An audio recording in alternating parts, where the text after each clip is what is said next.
that one for sure. Saw that one.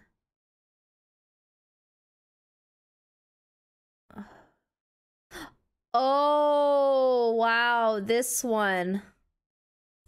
Oh, it's a long one. Are you going to put me in prison and I'm gonna... I'm scared. What a homicidal 12-year-old looks like. Oh, God. Rot and die. Please don't cut off my head. What? I'm scared. Stop singing! No! 911. What's the address of your emergency? Waukesha County, Lynn, I'm transferring over a caller on Big Bend at the dead end just south of Rivera. And he came upon a 12-year-old female. She appears to be stabbed. She appears to be what? Stabbed. Stabbed? Correct. Okay. Are you still there? Yes. Hi, sir. So, are you with this 12-year-old female? Yeah, she said she's having trouble breathing. She said she was stabbed multiple times. Stabbed multiple times? Yeah. I'm thinking, dear God, this is really happening. Schizophrenia, oppositional defiant disorder, shared psychotic disorder.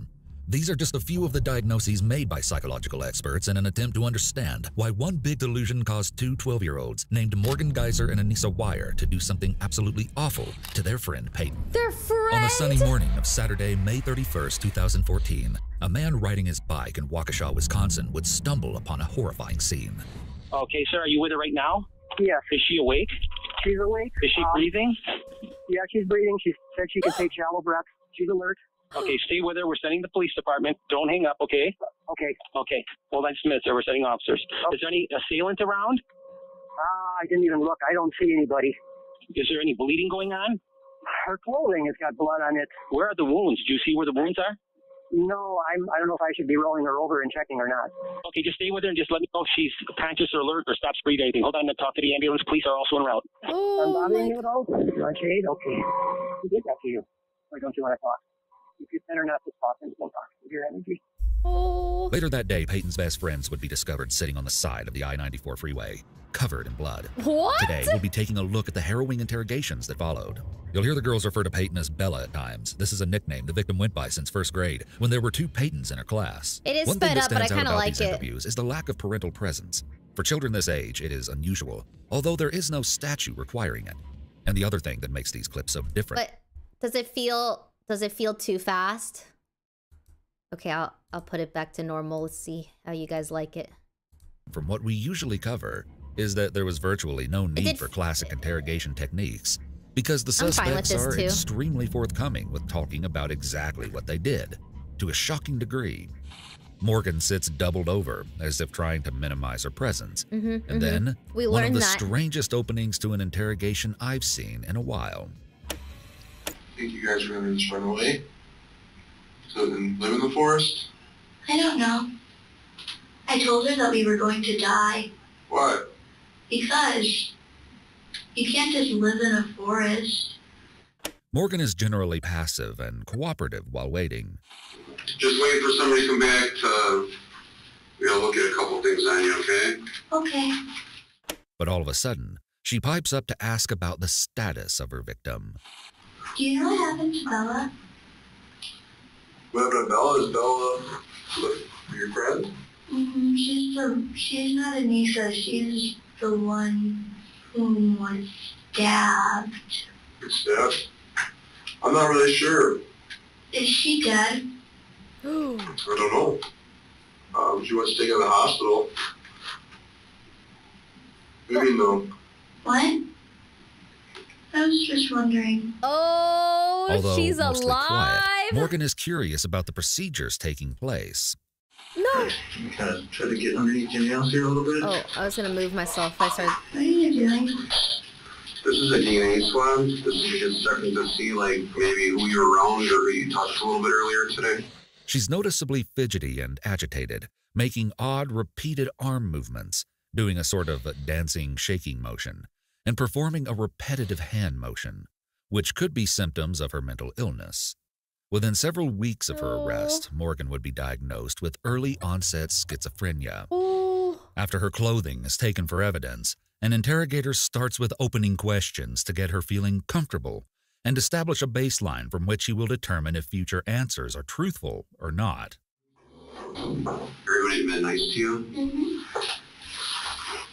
Sounds like you've had a long day so far.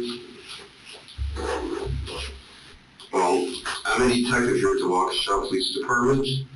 Okay? Okay. And something happened today with, looks like 2 of your friends. And so I gotta talk to you about that for a little bit. Okay. So I got some questions for you today. Mm-hmm. How old are you? I'm 12. 12. So you just had a birthday not too long ago? What'd you do for your birthday? Mommy and I had sushi and cupcakes and Daddy. He then starts to establish a rapport with her. See, I understand there's double subtitles sometimes, but sometimes there's no subtitles, so I feel like you guys can just read past it, right? By asking casual questions and relating her birthday to his own daughter. He may also be having issues accepting that a seemingly sweet little girl is sitting in front of him, accused of such a horrible crime. He's likely trying to assess her mental state. That's funny, my daughter just had her 11th birthday and we had sushi for her birthday too.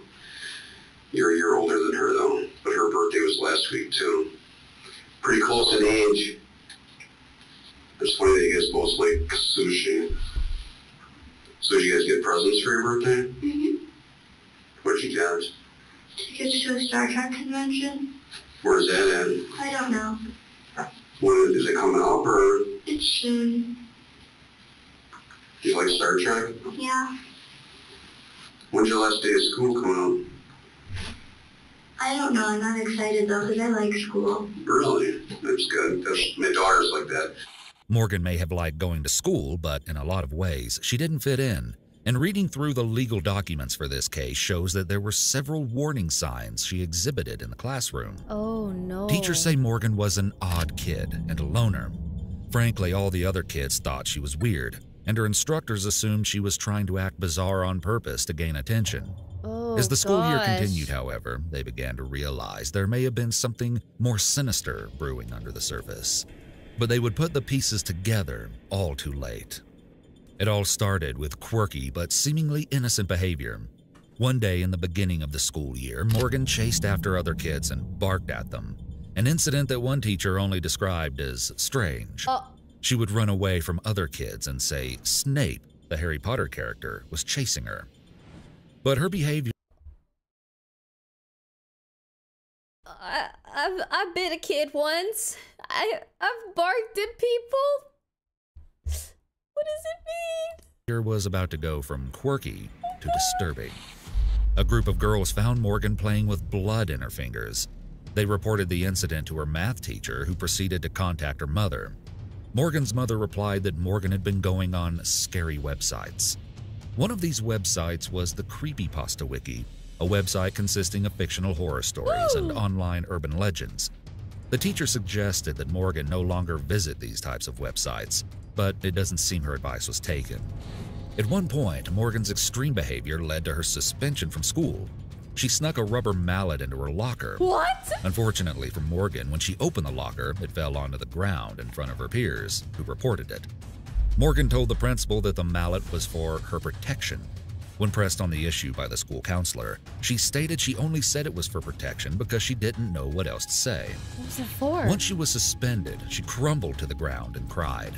The principal then witnessed Morgan talking to herself and noted that it was odd. Odd enough to report this to her parents as well.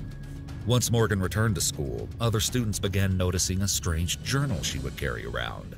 And one student noticed she had written the word die.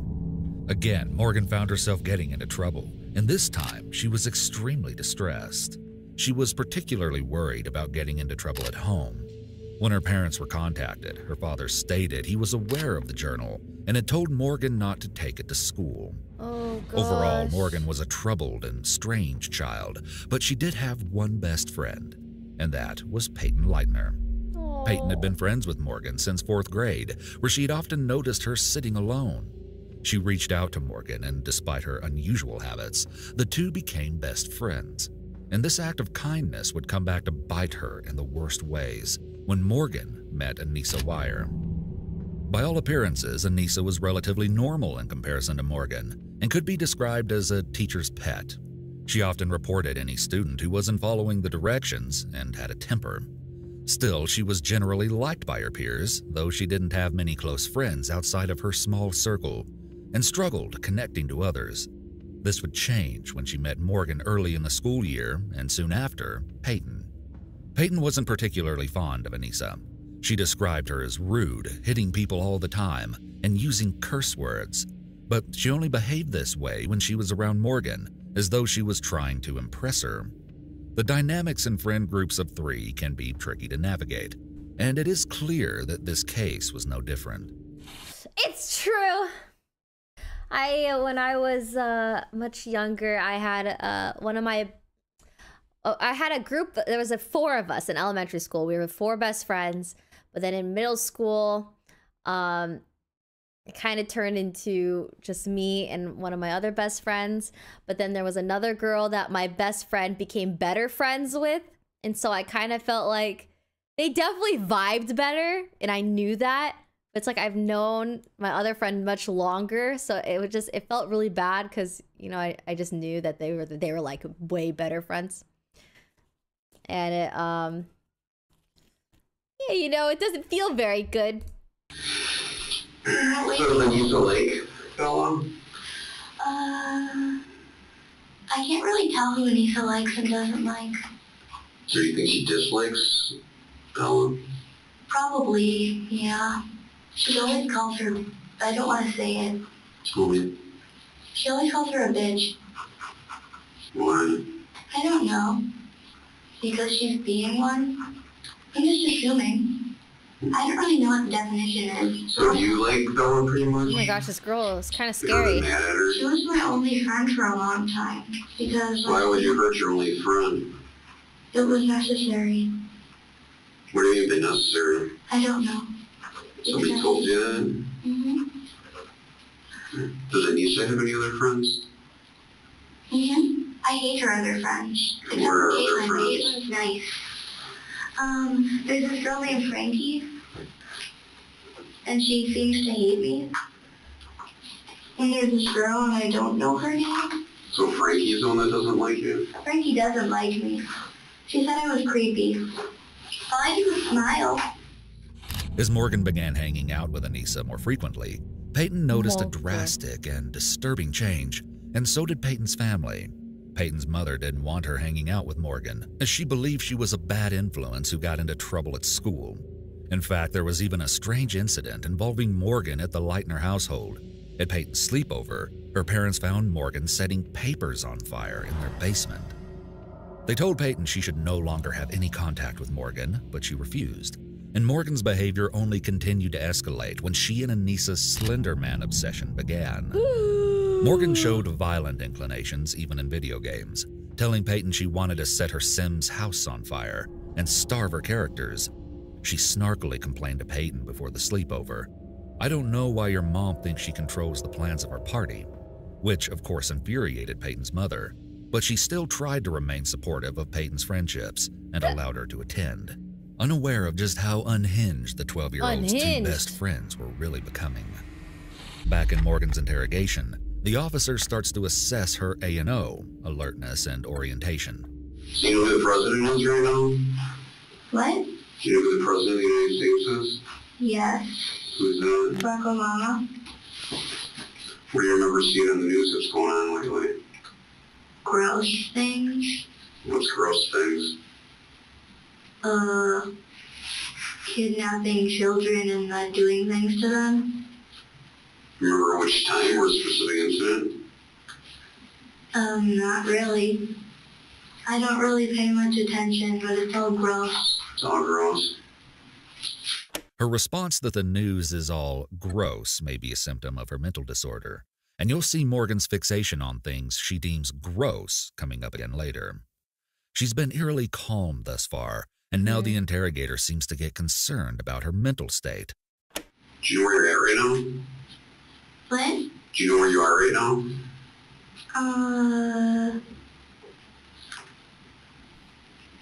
Not really.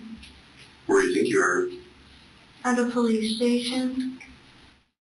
Her response appears to be an example of flat affect, wherein a person does not express emotions in the same way normal people might. It explains why she speaks in a dull, flat voice without much facial fluctuation. Morgan's behavior already indicates all the classic signs of schizophrenia, marked by periods of psychosis. There could also be bipolar disorder or some other illness coexisting here.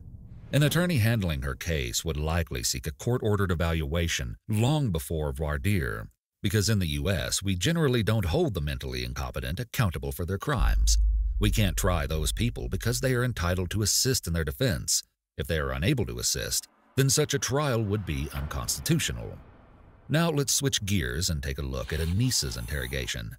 You might think that she would act just as Thanks, Libby. detached as Morgan, Thanks, but the Porchy. contrast between Alan, how the two girls Anastasia, thank behave you. in this high-stress situation is striking. All right, found you some water. Yeah. Are you doing okay? Are you warm enough in here? It gets kind of chilly because of the concrete and the marble and stuff. Would you like a blanket? I can give you a blanket. Okay. Thank you. Okay. Do you need anything to eat? Okay. Are you sure? Okay. Maybe as you kind of relax a little bit, you might find that you're starting to get hungry. Oh gosh. Try to drink some water, okay? And I'll be right back with you, okay? 10 Anissa has her gifties arms from Tommy. crossed and Thank already you. sounds to be upset or crying. Can I ask a quick question? Sure. I just wanted to know how far I've walked, because I'm usually not very athletic, and just want to know.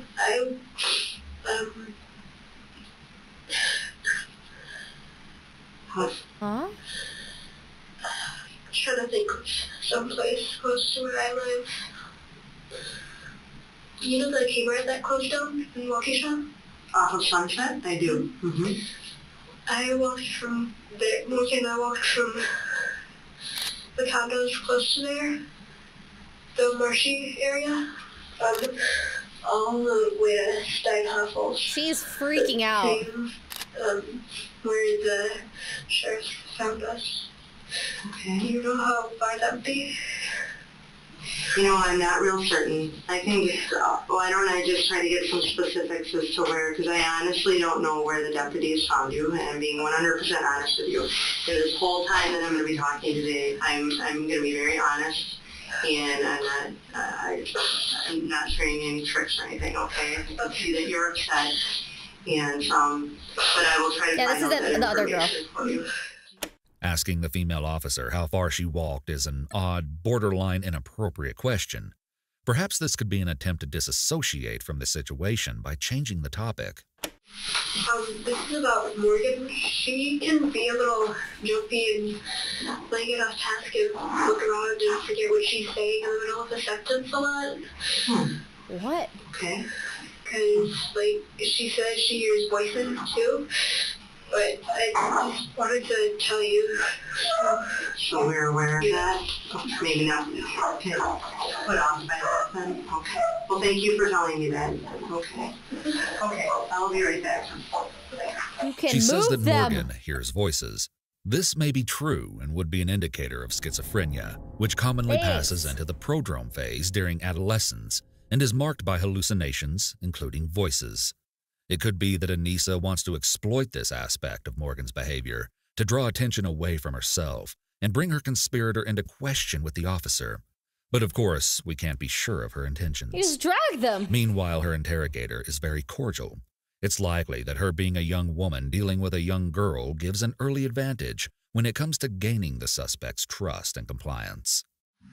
So, I need to know the story as to what happened today, because it's been quite a day, you know, and even stuff that happened, you know, yesterday. And I kind of know bits and pieces, but I don't know the full-on truth. And the only people that know, How's you know, that? really what happened are people that were in the place where it happened, okay? Your I can parents line know them that up. you're here talking to me, okay? And I'm glad they're so glad that you're safe. We were scared. Oh, I just pause. Wait. Oh, it's just the text is oh, can I make it larger? No, I can't. Maybe if I just lined it up a little bit. Maybe. Scared for you guys, okay? Unlike Morgan, who is stoic and largely unbothered when discussing even violent subject matter, Anissa seems to be barely holding herself together while answering introductory questions about her life. And immediately after her rights have been read, she... You can? Oh, wait. No. Wait, options maybe? But 150 will be too big. She breaks down a bit. And understanding is about rights. Oh god, it's too big. It's too big. Okay, back to... It's fine. It's okay. Here, I'll just leave it like this. Are you willing to speak with me and tell me what happened today? Okay, I can't. It's too distracting when it's two of them like that. I'm just gonna leave it like this. Here for you guys, okay? Unlike Morgan, who is stoic and largely unbothered when discussing even violent subject matter, Anissa seems to be barely holding herself together while answering introductory questions about her life. And immediately after her rights have been read, she breaks down a bit. And understanding is about rights. Are you willing to speak with me and tell me what happened today? Oh my gosh, she's so scared. The silly thing about this was I didn't know I was in danger until after Morgan. You're right. I can change the opacity. Background color 100%, so it covers up the text. Let's go. Okay, rewind a little bit. Okay. Oh, here. Who is stoic and largely unbothered when discussing even violent subject matter. Get these again, Tony. Anissa seems and thank to you, be Barrett, barely holding herself together while answering introductory questions about her life. And immediately after her rights have been read, she breaks down a bit. And understanding is about rights. Oi! Are you willing Oi! Okay. To speak with me and tell me what happened today? Perfect. Is that a yes? The silly thing about this was I didn't know I was in danger until after Morgan stabbed me. Or Bella, as people call her. They call her Bella? Okay. You go to school, Peyton? Yes, Bella? Okay. This seems to be an unusual trigger, and while it may be genuine, it suggests there could be an act being played. It could be a diversionary or distraction technique. Granted, it could also just be a young girl overwhelmed by the reality that she's gotten in way over her head. Thanks, Rainbow. Busy. The interrogator moves herself closer to the suspect and leans forward, closing distance and uses open body language so as not to be imposing, offering reassurance and building trust. She also asks a very open-ended question. Tell me what happened, to get Anissa talking freely. Okay, can you tell me what happened?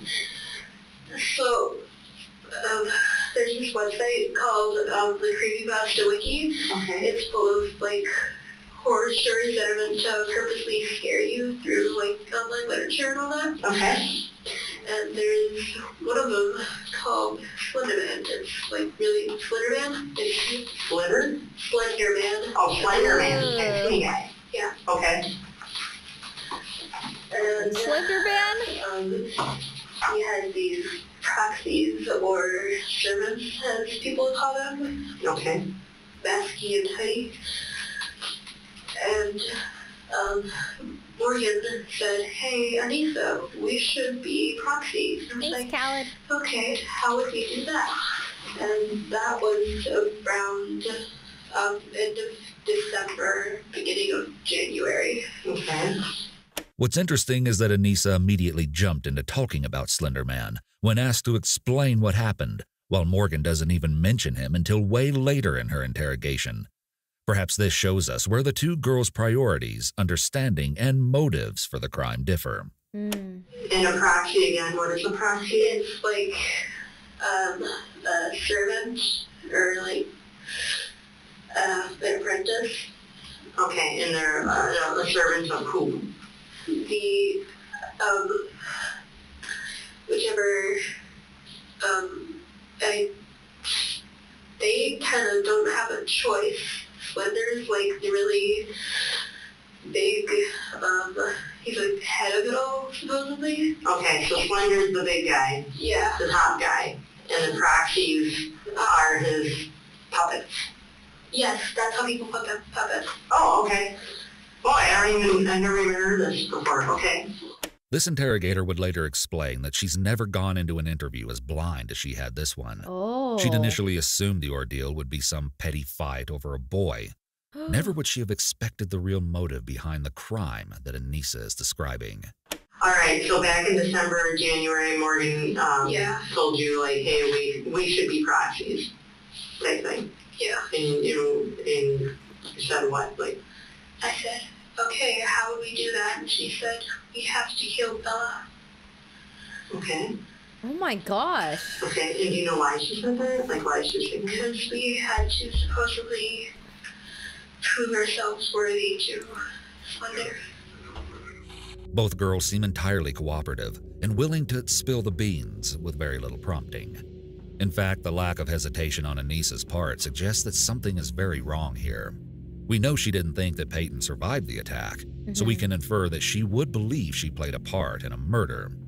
However, Anissa might be under the assumption that if she didn't do the actual stabbing, then at most she would only be a witness and not in any trouble, which is incorrect. We can also infer that there is a mental defect at work here, where the victim simply cannot comprehend the nature of seriousness of the crime on an adult level. This is a common problem with juvenile law, they don't know. where children are often treated know. as smaller versions of adults. Aside from some limited U.S. Supreme Court rulings, juvenile law is a matter left to the states. With Morgan's interview, we're going to see a similar naivete. So today they asked me to come in and talk to you a little bit about what's been going on with you. So it seems like you and your friends had something that happened this morning, and I'm not sure how far back that went. So I got to try to get an understanding sort of about what's all going on here with your friends. Okay. So but before I do that, I got to read you a couple questions. Okay. Okay. Have you ever had your rights read to you before? Yes. What was that for? Earlier today, when I was in a car with the police officer. Did you understand your rights then? Yeah. Anissa had already told me them. Anissa told you? Uh-huh. Morgan quickly agrees to talk and signs the form after being read her Miranda rights without really thinking about it, which is never a good move. So what's going on with you? Why do you think you're here today? Here we go. Because Anissa and I ran off after hurting Bella. Ooh. Tell me what happened with Bella. What do you mean? The interrogator then similarly sets in with open-ended questions, prompting her to speak in an unguided fashion. Tell me what happened when you first woke up this morning. Anissa and I woke up at like 5:30 in the morning, and it was before Bella, so we went downstairs and we took quizzes on Quotab. And they were really weird. It was like, what color? On what website? Quotab.com. Quotab? It's a quiz website. Is that Q-U? O-T-E-M. Wait, V. Okay. So you're taking quizzes, and then what happened? And then Bella woke up and came downstairs by us. And then we took more quizzes with her this time. Morgan and Anissa were obsessed with Quotev, and in fact, less than an hour before Peyton would be found bleeding on the sidewalk, Anissa attempted to ask Peyton a bizarre question that she claimed was from the quiz website. Oh? What would happen if someone came up to you and tried to stab you? Peyton, not reading too much into it at the time, simply replied, "Well, I would probably scream." Okay. Oh, Then what happened? gosh. And then we went upstairs and played with Silly Putty. Oh, who all went upstairs? Bella and Issa and I. Okay. And then we played dress up, and I dressed up as Data. And, Is it common for names, the name Peyton to be nicknamed Bella? I thought that was kind of interesting how the nickname not only has it nothing to do with Peyton, but it's also the same amount of syllables, so it's not even shorter. A little odd, isn't it? Why are they calling her Bella? Dressed up as, she called it a prostitute. Oh, maybe middle name, true. Where'd you find the clothes? They were mine. That I collected over the years from like concerts and stuff and Halloween. And Bella was a princess. While Bella was changing into the pink dress, we kind of talked about it for like 3 seconds. Sure. Whispered. We're going to do it today at the park. Oh my That's what gosh. Morgan said. And then Lisa suggested that we get changed. And then, when Bella went to get changed, we sat and waited for her to finish. And then it was Anissa's turn. And so I had... Morgan folds her arms between her body and the seat back during this part of the story. This demonstrates concealing behavior, perhaps because she omitted the conversation Anissa said they had at this point concerning killing Peyton at the park. So I took it, and I opened it, and then I put it in the silly putty. And then she came back, and she thought it was funny. And then she threw the silly putty at the ceiling. And she was like, wait, it's sticky now. And then since it was sticky now, we had to get it off of the ceiling, I think. They were also playing with like silly putty. We were downstairs again. Morgan was playing Sims, and Bella and I were playing with our silly putty. Downstairs in the basement, or? Give me funny party noises. Okay. And then I had to get changed out of my costume, and then Anissa had to go to the bathroom, so she came in the bathroom and I got changed in the shower, and then she insisted on applying lipstick. And then and then I was wearing lipstick, and she was wearing lipstick. And then what happened? And then we came back upstairs, and we played with my cat.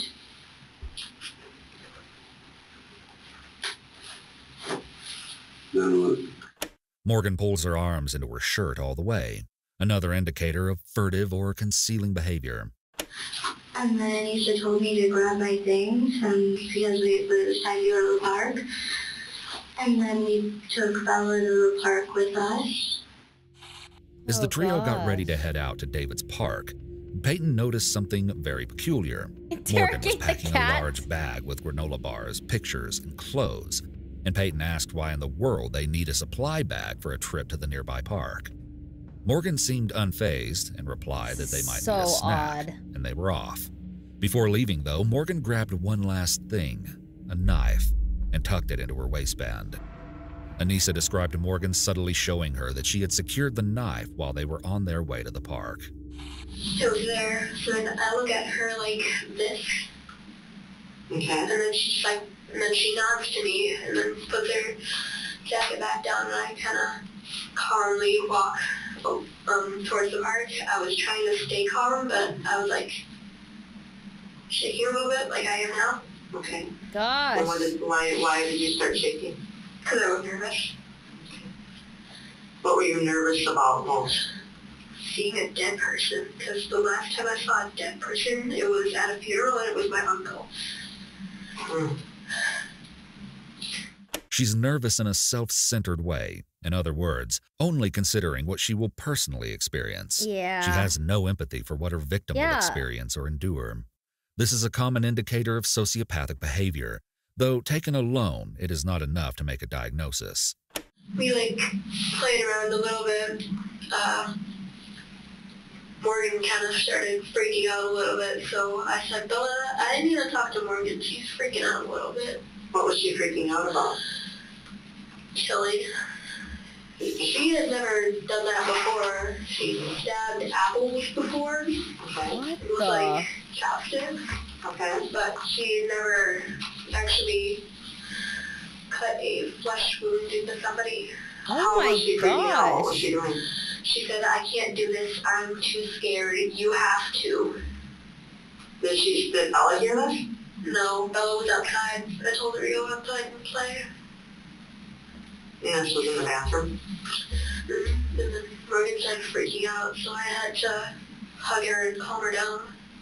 It's fascinating how both suspects seem to be going back and forth between calm acceptance of their intended crime and panic in the face of the severity of what they were about to do. Mm-hmm. So the three you went to the park? Mm-hmm. And then we played on the slide for a little bit. And we went in the bathroom. And then we were singing songs. That's when things took a bizarre turn. While singing depressing songs in the bathroom, Morgan began to pace back and forth. Was there something about her in the bathroom? Dying in the bathroom or something? Yeah, there was a drain for blood to go down, and then we were gonna sit her on the toilet, lock the door, and then leave for Nicolette. What? So that it would look like that A, she wasn't dead, and because like in the bathroom stall. Mm-hmm. This is so weird. It's almost like they did it for no reason. Stall and like sit her on the toilet, lock the door, crawl out, and walk. Then the girls tried to tell Peyton to go to sleep. From what I read on the Creepypasta Wiki, it's easier to kill people when they're either asleep or unconscious. And it's also easier if you do not look them in the eye. So I asked Bella if she could like put herself to sleep. Is it okay? Like, can I get it? Are you getting chilly? Okay. Yeah, let me get you one. They did it for Slender Man. This statement alone shows a lot of planning and devious thought going into the crime. Mm-hmm. This level of detail will be used in court against Anissa. Mm-hmm. Because, like, when you look into a person's eyes, you can see yourself. And you don't want to be killing yourself. What? Supposedly, so you don't look in their eyes. And then when they're sleeping or unconscious, they can't scream, and they go around to make it harder. Okay. So then Morgan called me over to where she was standing, which was by the sink. Okay.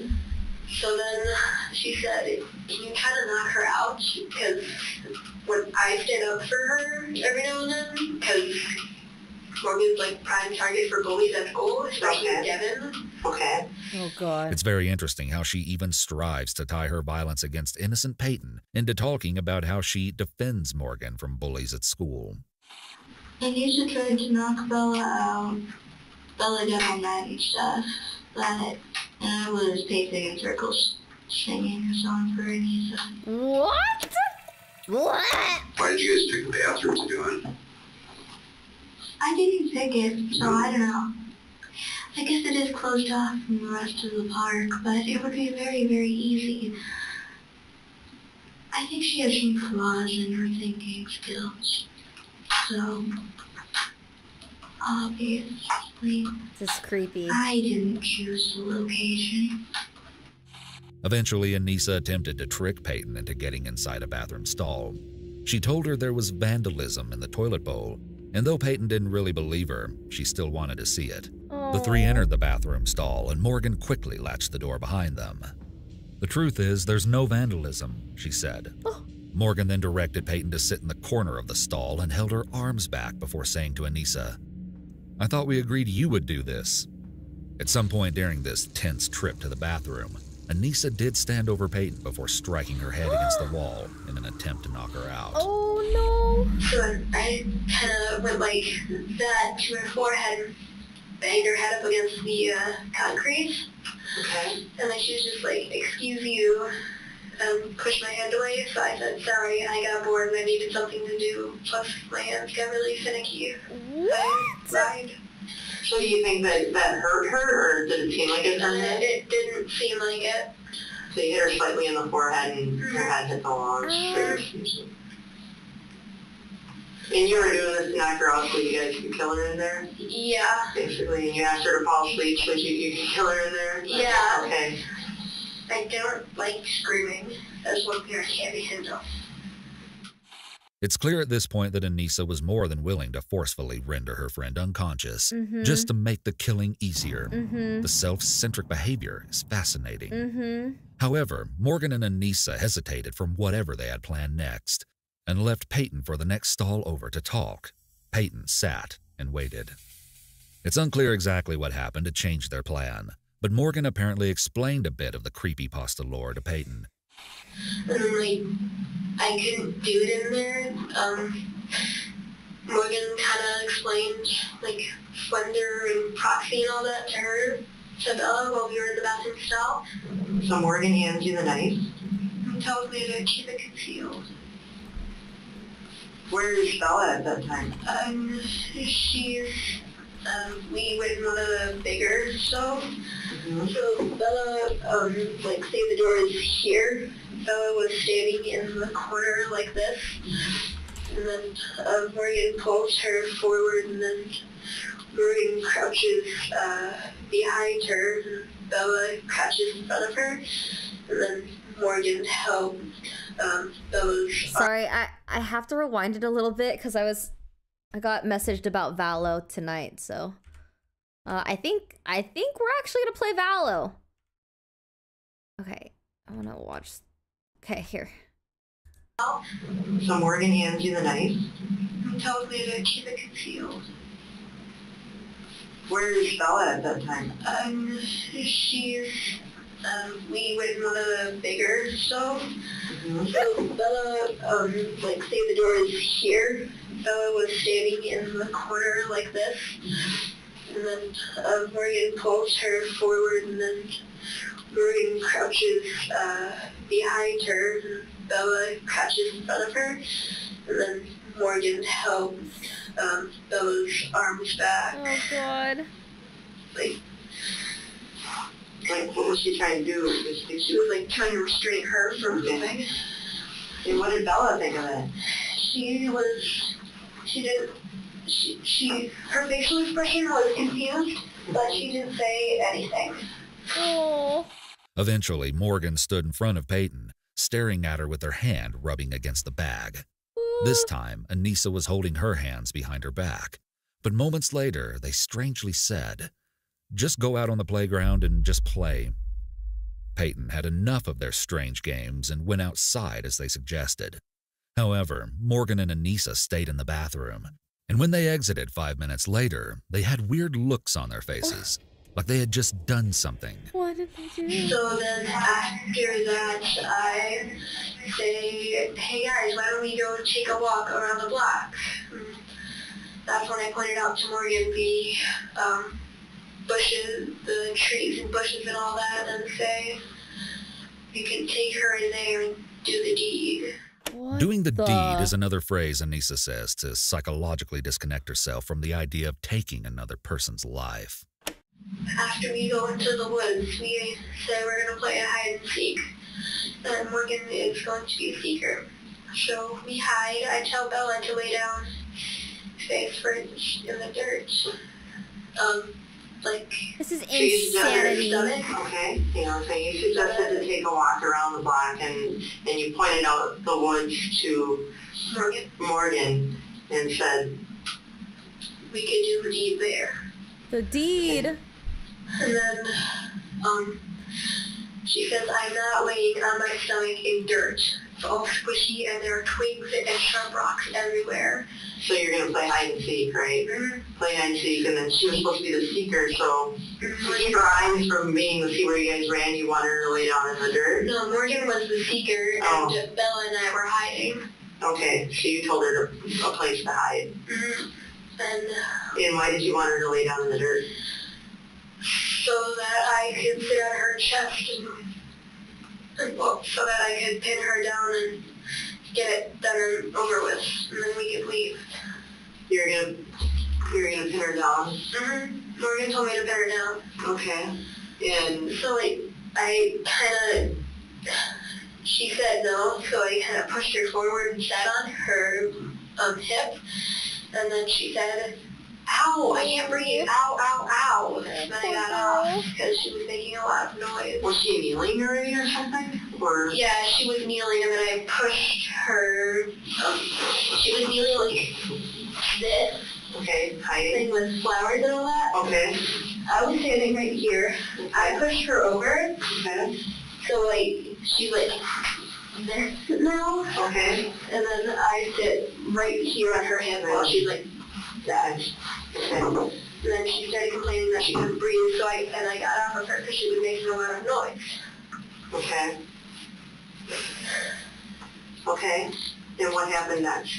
And I told Morgan that she's not laying down, and then she said, tackle her and I'll stab her. Oh my.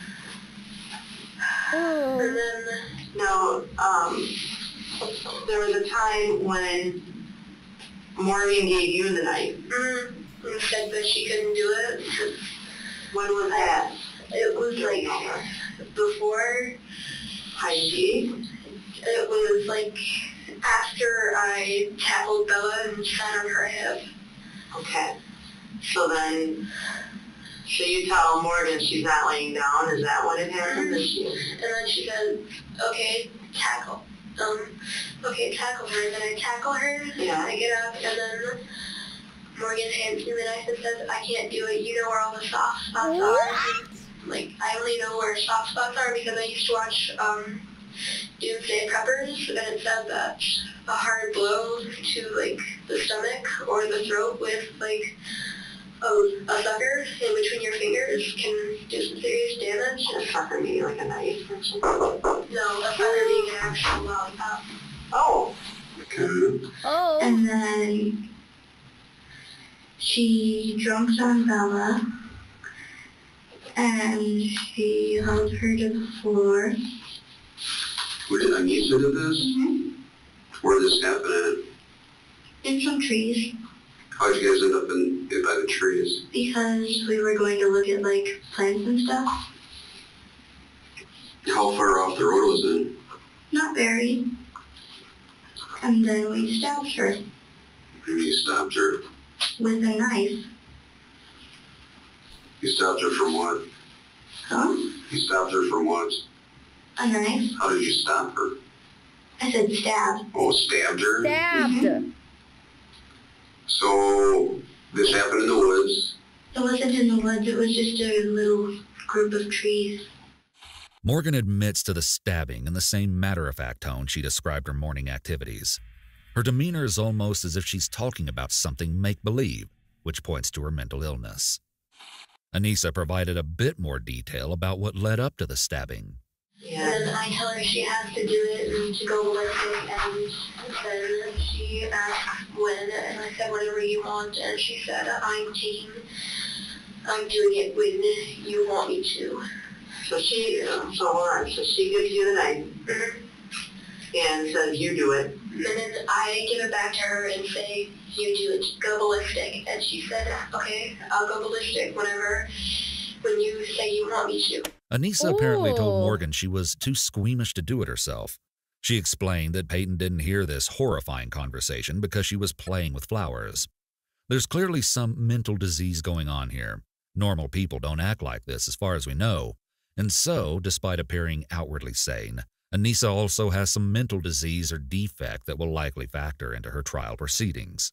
I told her that I didn't care when she did it. And she said, whatever. So I started walking away, and then like when I was 5 feet away, I said now, and Morgan said, don't be afraid, I'm only a little kitty cat, and jumped on top of Bella and stabbed her repeatedly. Okay. Like, she told me that she got her in the lung, right here 6 times, and then like in the leg a few times. Okay. And then she walked away covered in blood, and then Peyton started screaming, I trusted you, I hate you all. And then I told her to lay down and be quiet because I didn't want the attention being drawn. So I said, lay down and be quiet, you'll lose blood slower. Oh So then my she laid down. God. Morgan tried to clean her wounds with a leaf. Did she try to get up? What? Yeah, she tried to get A up. leaf. She said that she couldn't see, she couldn't walk, and that she couldn't breathe. Peyton was saying this? Yes. So after Morgan stabbed Peyton, did Morgan just get off of her and start walking away, or? Morgan got off of her when I turned around, and Peyton was wobbling around, holding up the trees, saying, "I hate you, get help." Okay. And that's when I told her to lay down and be quiet. You lose blood fat slower. Okay. Really, you just wanted her not to draw attention? Mm-hmm. Okay. Oh my gosh. When Peyton was being stabbed, was she laying on the ground, or Morgan pushed her to the ground face first, and went ballistic. The hand motion is so creepy every time they do this. So Peyton somehow gets herself to stand up, but she's wobbling and then she collapses. I can't believe she survived. And then she Or said, she survived, right? "I can't see," and she starts kind of crying and whimpering a little bit. Then,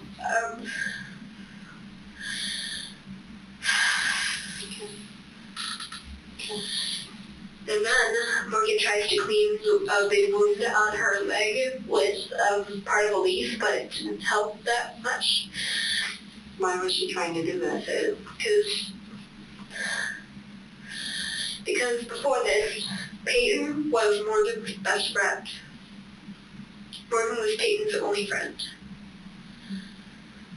So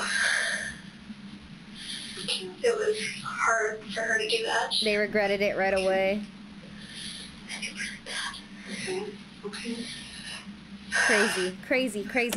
The interrogator later looped back to ask why Morgan said the bizarre kitty cat line before the attack. I said no. Morgan said, "Don't be afraid. I'm only a little kitty cat," and then lunged for Peyton with ballistic. What do you think she meant by that? "Don't worry, I'm just a little kitty cat"? She said that she was going to draw cat whiskers on her face if she became a proxy, and that would be her catchphrase. Oh my. Like, just the killer and go to sleep.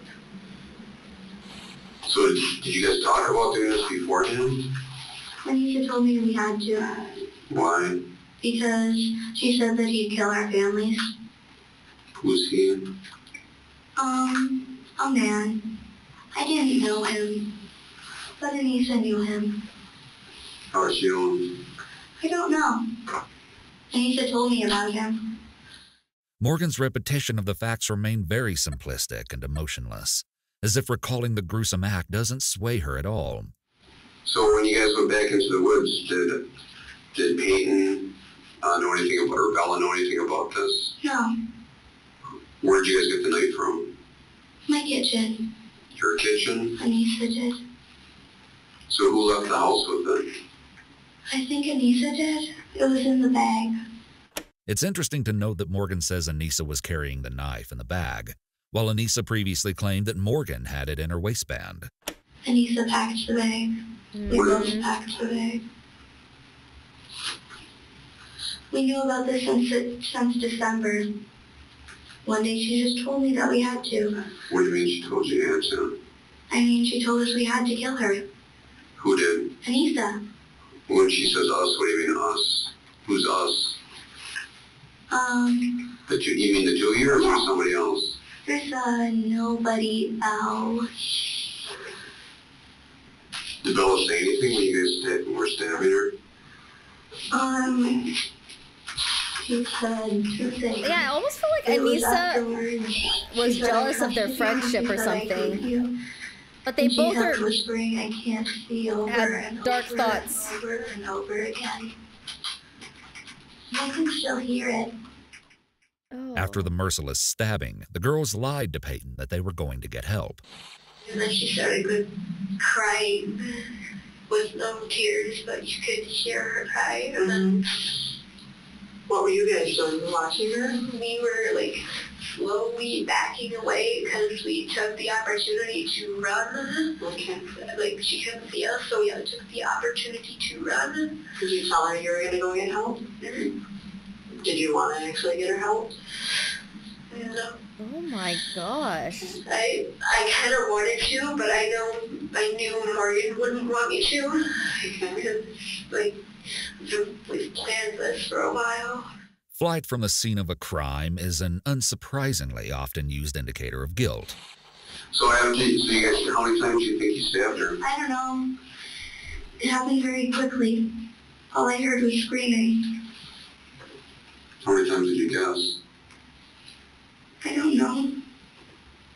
So you ran through the woods or you run up the road? We ran up the road. We were running and then we hid in tall, very tall grass. Not the tall grass that we were found in. And then these police officers showed up, so of course we hid. Did you know which way you went then? What else did you see on your... Well, Anissa said that we had to go to Walmart to refill our water bottles, and we did. Which Walmart? I don't know. Is it like a food store one? No. The one over... It's a huge one. On West Avenue? Oh my gosh. So we refilled our water bottles and went to the bathroom and washed the blood off our hands.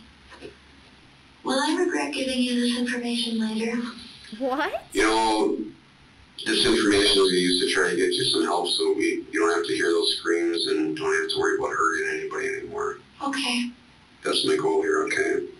So we gotta figure out how we're gonna do that. Peyton would drag herself out of the woods to the sidewalk where she was found at 9:53 a.m., just 20 minutes after the attack. 20 minutes. She had severe lacerations and punctures throughout her entire body and was in extreme pain. She couldn't talk as it hurt too badly and had to answer most of the questions from law enforcement with a nod or a shake of the head. Poor baby. Her injuries were life-threatening. One stab wound to her chest missed a major artery near the heart by a measly 1 millimeter. 1 millimeter! A doctor later emphasized that if the knife had gone the width of a human hair further, she would not have survived. What? There was fluid around her heart and an injury to her liver, and she was rushed off to intensive care. That's incredible. You'll notice that Morgan is already starting to paint herself as a follower in this crime by suggesting that Anissa told her they had to do this. So when do you think it was that you guys started talking about killing Peyton? Very lucky to be alive. You told me before December. Uh-huh. I don't know what it was. It wasn't my idea. Was it Anissa's idea? I think so, yeah. So you guys have been planning this a while? Since December. She was my best friend since 4th grade. Who was? Peyton. So why did you pick Peyton? I didn't pick her. Who picked her? Whoever Anissa was talking about. She made it seem necessary, and I figured if it was necessary, then I would. So the person that talked to Anissa told him who to do it? Yup. It was more of a message. I don't know. She didn't go very in-depth. So what else have you guys been doing to plan for this? Just talking about it? The two of you? Has anybody else known about it? No. So how did you know how to... what were you trying to do with her when you stabbed her? Kill her. I might as well just say it. We were trying to kill her. I don't know why it was necessary that it was her, but it seemed very necessary. What? That's crazy. I don't know why it was necessary, but it seemed necessary. This statement suggests Morgan has little to no volitional control over her own thoughts. So why did you want to kill Peyton? Huh? Why did you want to kill Peyton? It's not that we wanted to. Before you said it was necessary? Mm-hmm. Why was it necessary? Because... The interrogator revisits this point, but Morgan only answers, because. I can't figure out what part of the illness this represents, but it's just bizarre from a legal perspective. Criminals almost always have a reason for their crime, usually always some a way to reason. justify it and square it internally. Here, we don't see any of that at all. Oh, Yet at certain points in that's the interview, crazy. Morgan does express a fear that something bad might happen to her family. There's no logic present here. Whatever is going on, we are seeing the manifestations of a malfunctioning brain. However, when we compare her story with Anissa's, it is clear to see that both girls are making their partner out to be the leader behind the scheme. This is very important because although both girls are blatantly admitting to trying to kill their friend, determining who conceived of the plan versus who just took part can establish the nature of different charges against different suspects. Is she really into the creepypasta? Is she like... Yeah. So you said, okay, well, how do we do that? And she said, well, we have to kill Bella, meaning Peyton. Yes. If you're on the internet a lot, or at least you were in the 2010s, there's a good chance you already know who Slender Man is. I know who he is. But if not, here's a quick rundown on everything Thanks, you need to Tracy know about and the Penguin. infamous horror figure. The creepypasta website consisted of internet urban legends and horror stories intended to scare those who read them. Essentially, these were fake stories meant to scare kids. But for Morgan and Anissa, these stories would begin to manifest into something real. Slender Man is a fictional supernatural character that originated in photoshopped images on these Something Awful forums, often depicted creepily standing behind children. He quickly spread as a meme and gained popularity, along with internet lore. He's often described as a thin, tall, humanoid creature with a featureless face. There was also a popular game where the player would have to collect notes in a dark forest during the middle of the night while avoiding Slender Man. When I first heard about this case, I actually assumed the girls chose the woods for their attack to imitate the game's eerie setting. But it appears to just be a coincidence that this ended up being the scene of the crime, since it wasn't their first choice. Regardless, based on the online fictional stories that spawned from the meme, Morgan and Anissa believe that Slender Man abducted children, killed people, and lived in a mansion in the forest. It didn't click that these stories were fake. They believed they were real. Oh, and that's where the trouble all started. They wanted to prove the skeptics wrong. And so she... Okay, I have to pee. I played Slender Man Hentai Edition as well. Let me tell you. It was not very hentai-y. Alright, we will sit here in silence as we all take a break. Where is my text? My text, where did it go? Is it this one? Nope, not that one. Is it this one? Nope, not that one. Text. Okay, 1 second. BRB.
I'm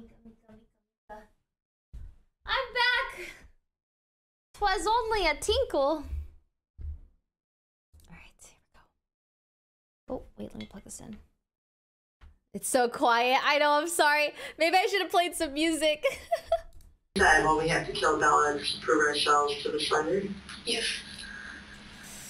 And what did you think of this when she was telling? I was surprised, but also kind of excited. Excited. I wanted proof that he existed because there are a bunch of skeptics out there saying that he didn't exist. And then there's a bunch of photos online and sources online saying that they did see him. Okay. Bless you, puppy. So a lot of people believe that Slender actually exists. Mm-hmm. Yeah, so there's a lot of talk about this on the internet, I bet, right? Yeah. Okay. And so you at first thought... At first I was kind of surprised and didn't want to do it, but later I didn't want to leave Morgan all by herself out here because who knows how many creeps are out here. So I decided to go along, tag along, so I decided to let it be. Kind of prove skeptics wrong. Okay. So did you think that you actually had to kill somebody to do it? Yeah. Like for real? Mm-hmm. Okay. Yeah, and For real. There's another killer called Jeff the Killer on the Creepypasta Wiki, but he's actually a real person, Jeffrey Woods. He supposedly murdered his whole family, so we're there found that out, and we're just like, okay, so we know at least Jeff is real. Okay. So we got our hopes up and thought that everybody else was real. Okay. And then Jeff is called what online? Jeff the Killer. And supposedly he went insane, so he burned off his eyelids and took a butcher knife and cut a big slap in his face. And his supposedly long black hair about down to here, and ice blue eyes. That's what the wiki said also. At times, it is unclear if Anissa thought she was involved in a sort of game or a real life-or-death situation. There is some question as to Anissa's ability to understand what she had agreed to prior to the attempted murder, and after the fact, her comprehension seems to be in question. Her explanations, while accurate, are also couched in very passive terms, like tag along. It's likely she is emotionally distancing herself from the act of attempted murder and minimizing the appearance of any affirmative actions in furtherance of the crime. As she continues to describe Jeff the Killer and other figures, it becomes obvious from Anissa's tone of voice and sincerity that she has bought into this meme 100%, even choosing to compare herself to his appearance. And he's known to exist. News reports say that he exists. If you go on Google Images and search Jeffrey Woods news article, a bunch of news articles will come up, and then there'll be a picture of, a 17-year-old boy with, who kind of looks like me, but it was a black and white picture, and he had kind of the same hair as me also. Okay. Did you cut your hair to make it look like him? No. It was just coincidence. Oh, coincidence. The interrogator asks if Anissa cut her hair to look like Jeff the Killer. The reason for this is to establish if this was a copycat crime, trying to be like Jeff Woods.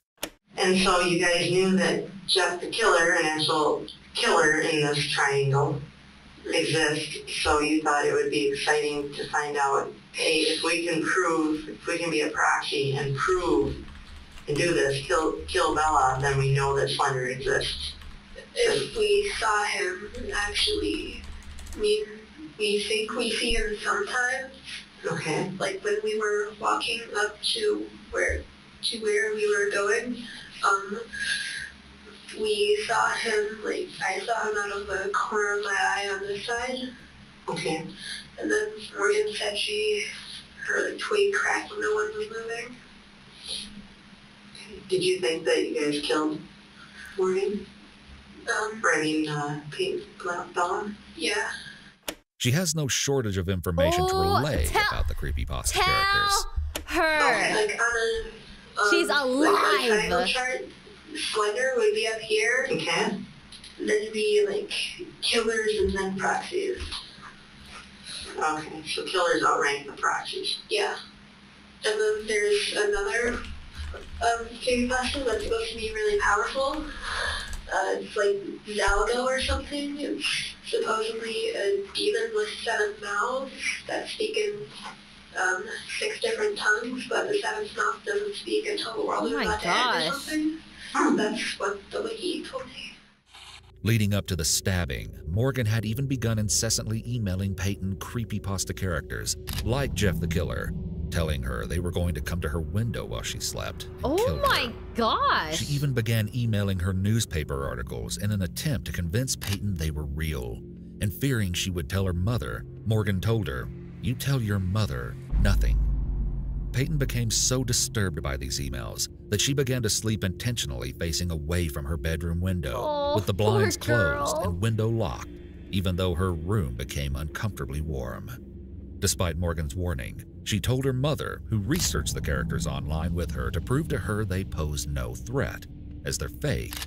But Anissa and Morgan, on the other hand, continued to believe they were real. With this background knowledge, it's no surprise that watching Morgan interact with the interrogator shows us more examples of how little grasp she has on reality. This is going to get me arrested, isn't it? I won't take back any of it. Morgan is already under arrest, and even allowing for her age, she should reasonably understand this. You won't take it back because it's all the truth? It's all the truth. And that's what's important here, is to tell the truth. I know. One time I got suspended because I accidentally brought a hammer to school. Why'd you bring the hammer to school? Did she say Because I was accidentally? cleaning my room and I shoved it in my backpack, so I know that it's important to tell the truth. How long ago was that? A while ago, it was this year though, but it was an accident. I thought you should know. The way she talks is so creepy too. At the beginning. So are you going to use a hammer to hurt somebody, or? No, it was an accident. Accident? We've been over it. I went over it with the principal. Just an I figure you accident. have access to all those files if you need more information, so I might as well tell you. You're a pretty smart girl. Morgan's mother has come forward to say that her child has lacked empathy since a young age. For instance, when the family showed her the movie Bambi, they were worried she'd be devastated when the mother died. Instead, Morgan apparently just said, "Run, Bambi, run. Get out of there. Save yourself." Oh. She wasn't sad about it at all. This example alone might be a one-off, but Morgan's mother claims she can think of many examples of times Morgan hasn't reacted like you would expect a little girl to. I read a lot of books about things like this in the library. Spoilers! I read a lot of books. I read medical dictionaries, I read Harry Potter, I read Star Trek books, I read just random books that I get from this one section about like the police and things. So, just getting back a little bit, so what, Anissa told you that somebody told her or that it was necessary to kill? I was confused a little bit. What do you mean you're confused? I didn't really understand what we were doing, but I was the one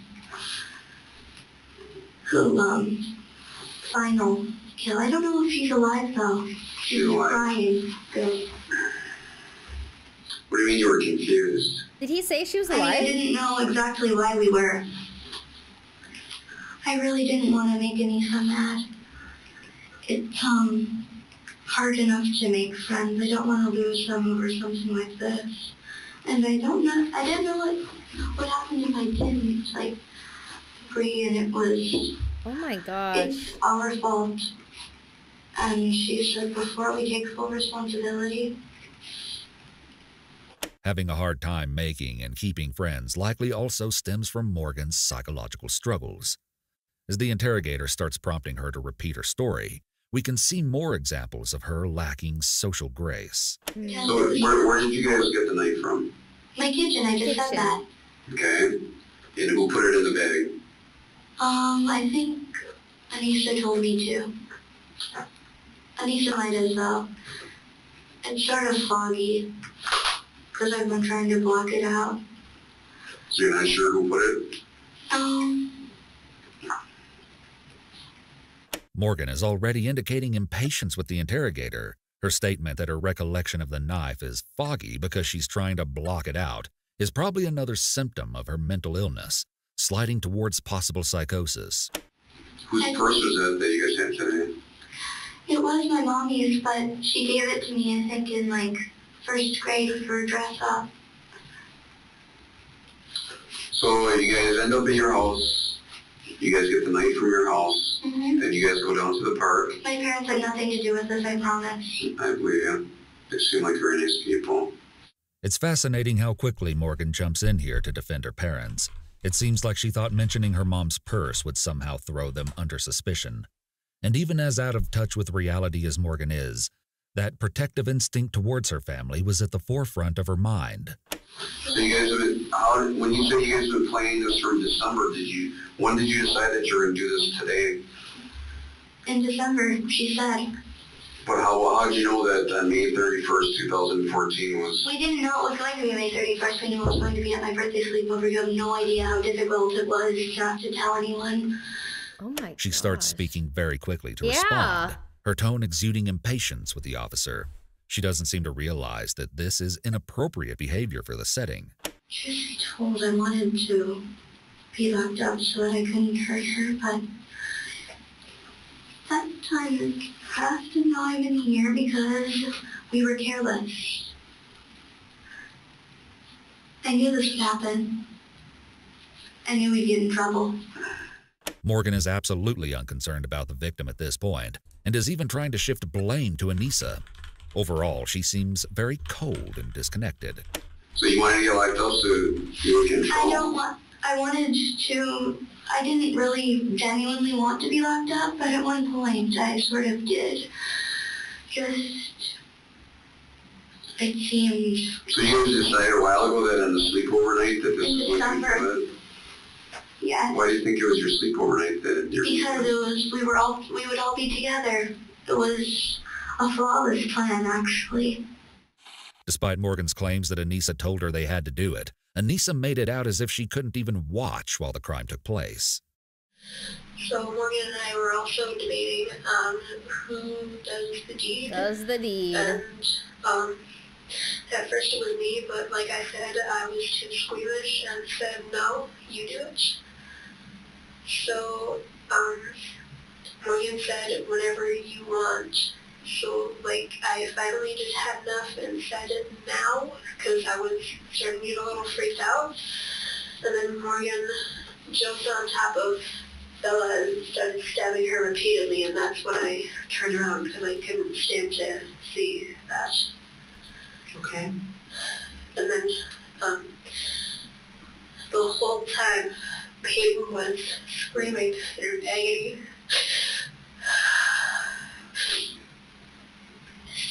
Saying stuff like, I hate you guys, I'll never forgive you, and I trusted you. Oh my gosh, that's so sad. Still walking here. And, sorry.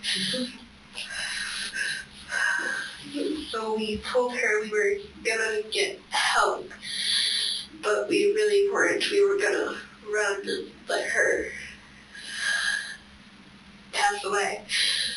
She uses yet another euphemism, pass away, to avoid facing the reality that they essentially left her to die.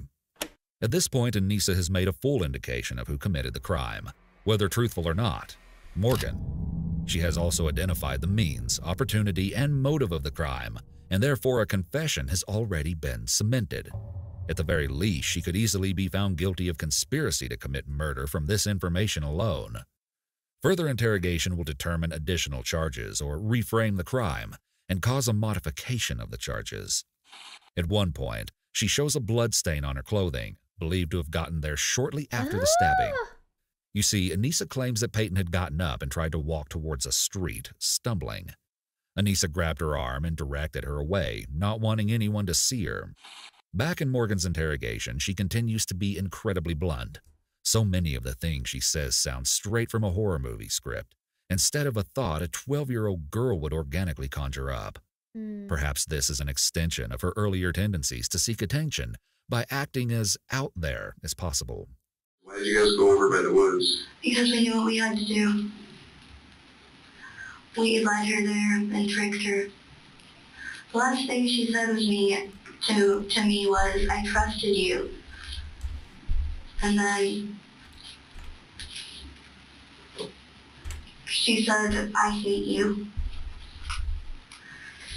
And then we lied to her. Anissa said that she'd go get help. I didn't have anything to do with the lying, Mom. That was all Anissa. She said we were going to go get help. How did you trick her to get down there? We said that we were going to go bird watching. Oh gosh. People who trust you become very gullible. Oh my And it was sort of sad. gosh. Again, we see the mental illness symptoms in the form of social relationship issues and flattened or non-emotional tone when speaking about disturbing subjects. Sad. Not like offensive, well, that's sad, but it was sad to do this. So you guys told you were going down there to bird watch, and then what happened? And then we said that we were going to play hide and seek, and then Anissa jumped her, and then it was like, it happened really fast, and I keep trying to forget. I keep trying to forget represents attempting to detach from reality, which can be associated with schizophrenia. So you ever played hide and seek? Mm-hmm.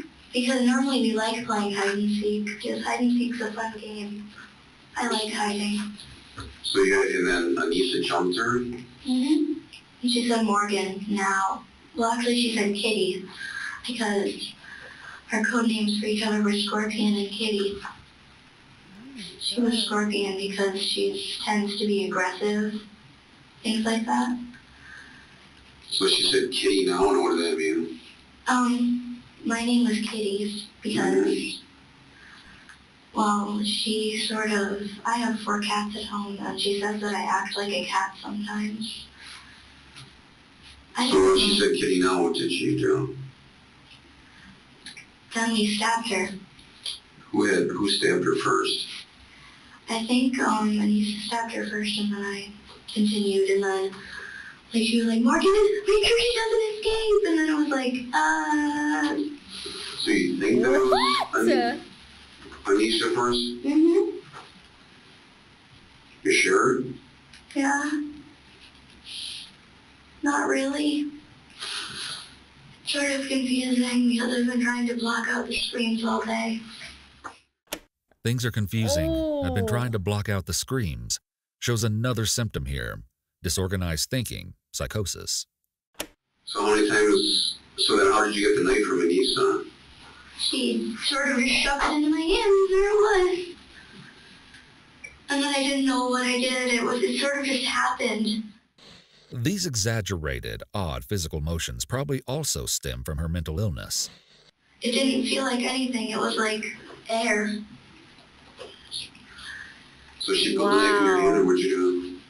Then I just continued to.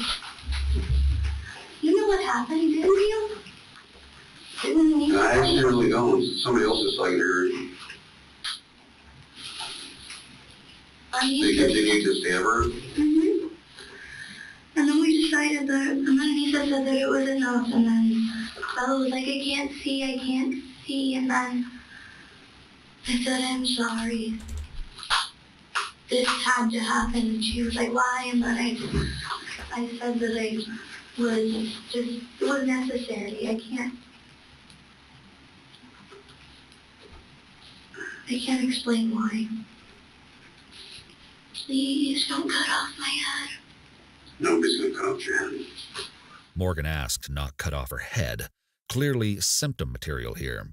She may be having a precursor to a psychotic episode where she will stop understanding what's real and what is not. Oh, At this point, the gosh. interrogator has presumably already reasoned that Morgan is suffering from some mental illness or disease, Yeah. and he will likely not engage with any odd behavior she may have in order to keep the questions moving forward and avoid exacerbating the symptoms. It's possible he has training in dealing with those suffering mental illness, as his answers to her strange questions seem to be worded very carefully. Are you going to put me in prison and I'm going to rot and die? Morgan's rotten die comment goes to the persecution psychosis aspect of schizophrenia. I don't think that you're going to prison, and I don't think you're gonna rot and die there. We probably gotta have somebody talk to you and try to figure out what the best circumstances for you to make sure that you don't Oh my gosh, that's scary. Detective Casey. Notice how Morgan visibly jumps when hearing the phone ringtone. Yeah, she Increased jumped. sensitivity to stimuli is a part of the disease. Even Morgan's behavior when left alone in the interrogation room is intriguing. She sings the same Owl City song 2 different times, one which seems to be about mental health struggles. The song features lyrics like, I was people are saying Twitter is down, so I went to go check, and literally the hashtag Twitter down is trending. But how is it trending? And how are people tweeting if it's down? Nothing makes sense anymore! I wish I had covered all my tracks completely. And is that the light at the far end of the tunnel or just the train? The lyrics towards the end cover similar subject matter.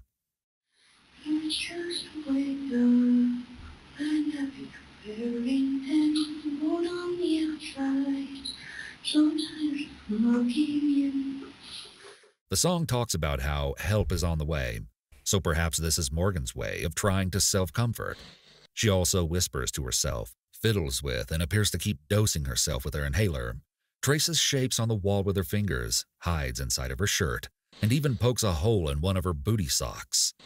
The whispering could potentially be her hearing voices in her head and trying to speak with them. Oh, gosh. But of course, we can't say for sure.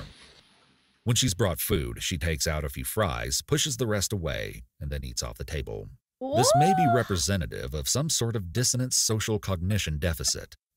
Later on, she dumps everything on the table and eats while pacing around the room, which is likely a sign of physical agitation or motor restlessness, which can be signs of either schizophrenia or bipolar disorder. Oh, Morgan this also gets girl. up, goes under the table, and She then is walks around the suffering. room, touching things in some sort of pattern behavior.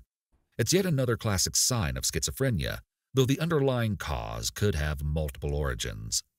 At one point, she even indicates indecision on whether she would like to see her parents.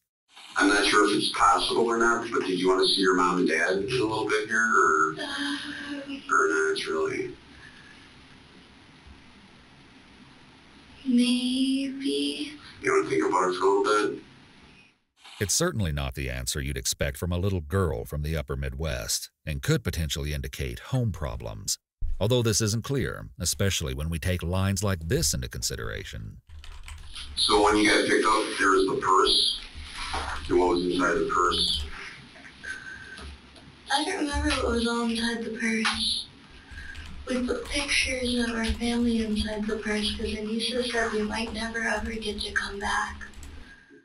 Next, Morgan and Anissa will talk about what they did in the hours after the crime. Did you do anything to try to help her? No, No. there was nothing I could have done. Did you think she was dead? Oh no, Why don't you she think she told was me dead? not to touch her, so I stopped touching her. I did try to help them. I tried to at least clean up her wounds so that she might have been able to escape. There are countless possibilities of ways that the girls could have gotten help, so Morgan's response that there was nothing she could have done except try to clean Peyton's wounds is the result of either willful ignorance or a very bizarre thought process. Why did you try to clean up her wounds? Alright, I think we do It was have a large Valo. relief, but she said, no, just don't touch me. I'm sorry, that must have sounded offensive. The girls' accounts of their escape and not getting help goes to consciousness of guilt and can be used in court to show that they knew right from wrong and understood their actions, which could potentially be used to limit or negate an insanity plea. No, I just remember that we went forward and forward and forward, and then we passed a bunch of buildings, and we went to downtown Waukesha, we went everywhere, and actually we were singing the whole time. We took turns singing songs to each other. We were surprisingly calm, actually. It was like we hadn't just killed someone, or thought that we killed someone or stabbed anyone. This was the point where Morgan alluded specifically to Slender Man for the first time in her interview.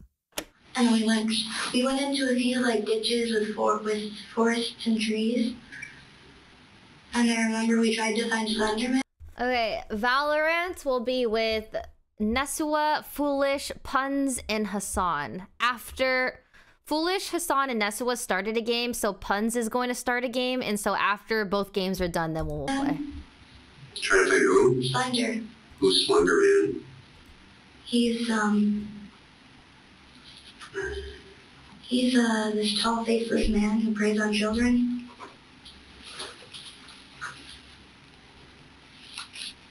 Because we were by a forest and we couldn't help ourselves. So he's a tall, faceless man? Mm-hmm. Why are you trying to find him? What? Why are you trying to find him? Because Anisha said he could help us. Oh my gosh. I sort of thought that he might kill us if we did find him, though, because he has a tendency to do that. Have you ever met him? No. You've never seen him. They Who believe told you he's about him? real. He's everywhere. How do you know that? A court-appointed forensic psychologist later shared her thoughts on the girl's delusions, pointing out, once you find this character on the internet, you can read all these stories that look real. They look like newspaper articles. Mm-hmm. It's hard for a lot of people to differentiate, let alone a 12-year-old. Mm-hmm. Because I've read so many things about him. Where did you read stuff about him? It's called creepypasta. Anissa thinks he's real, and she also thinks Jeff the Killer's real because there's somebody in Milwaukee who's called a smiley face killer, and she thinks that Jeff the Killer's him. It was weird. I felt no remorse. I thought I would. Because I still have this idea in my head that it was necessary. Oh, this So poor, you feel it was weird that you didn't feel remorse? scary situation, man. I actually felt nothing. Her expression of feeling nothing shows emotionally flat or detached behaviors and perceptions, which can also be symptoms of schizophrenia. Anissa had me sing for her. Because she said she was scared. And she wondered what we'd gotten ourselves into this time. She explains why they risk going into the Walmart despite their bloody appearance. We considered the fact that we might be, questioned why we were covered in blood, but then we decided it's Walmart. So, they're allowed. That's normal. Uh-huh. That's normal. They have pictures of people that are, pretty much naked at Walmart. So, nobody looks twice. Anissa explained a bit more about their expectations involving Slender Man through this conversation she and Morgan had while on the run. So I asked for some water, and then we sat down and talked how far away we have to go. And then, why do you have to go far away? What was this discussion about? Supposedly, Morgan found out that Slender lives in the middle of... Slender has this big mansion that all the creepypastas supposedly live in. And it's supposedly in the middle of Nicollet National Park, or Forest, or whatever. Okay. Up in Lodon, Wisconsin. Mm-hmm. So we were going to walk the whole way there, and I realized it's really, really far. A quick internet search reveals that there are many people who have written and read fictional stories about living in the Slender Mansion with the creepypastas. The common fantasy seems to lie in being accepted as a part of the family of misfits, so to speak. And so, Wait, Pikachu! Is that Squidward? Oh no! for Morgan and Anissa, who were having trouble fitting in at school and finding others who shared their interests, this kind of life was probably very enticing. Because she wanted to walk to Slender. Mm-hmm. She knew that, that if we asked someone for directions or anything, the police would probably be called, because what isn't strange about a blonde girl with creepy eyes walking around with a blood-covered jacket? Mm. Then a girl next to her looking like this. Wearing winter boots. Yeah. As she continues to explain their journey, we see more examples of her not fully appreciating the gravity of the act they'd just taken part in. We were walking, and then finally I said, Morgan, I'm thirsty. Can I please sit in a hot? Can I please sit in the shade? And she said, sure. So we talked for 30 minutes. I tried to eat 2 different granola bars or something. One was an organic peanut butter one that I didn't like very much. I only took 2 nibbles and said that tasted disgusting. Mm-hmm. And I only took 1 bite of that, and then I spit it out because I didn't feel so good. Okay. Yet in the midst of being Jeez worried about the Louise. taste of granola bars, Anissa does show small flashes of guilt, like the mental processing of what they'd done was slowly creeping up on her. Saying that he couldn't eat anything because I was still thinking of Bella laying in the forest area where we left her dying.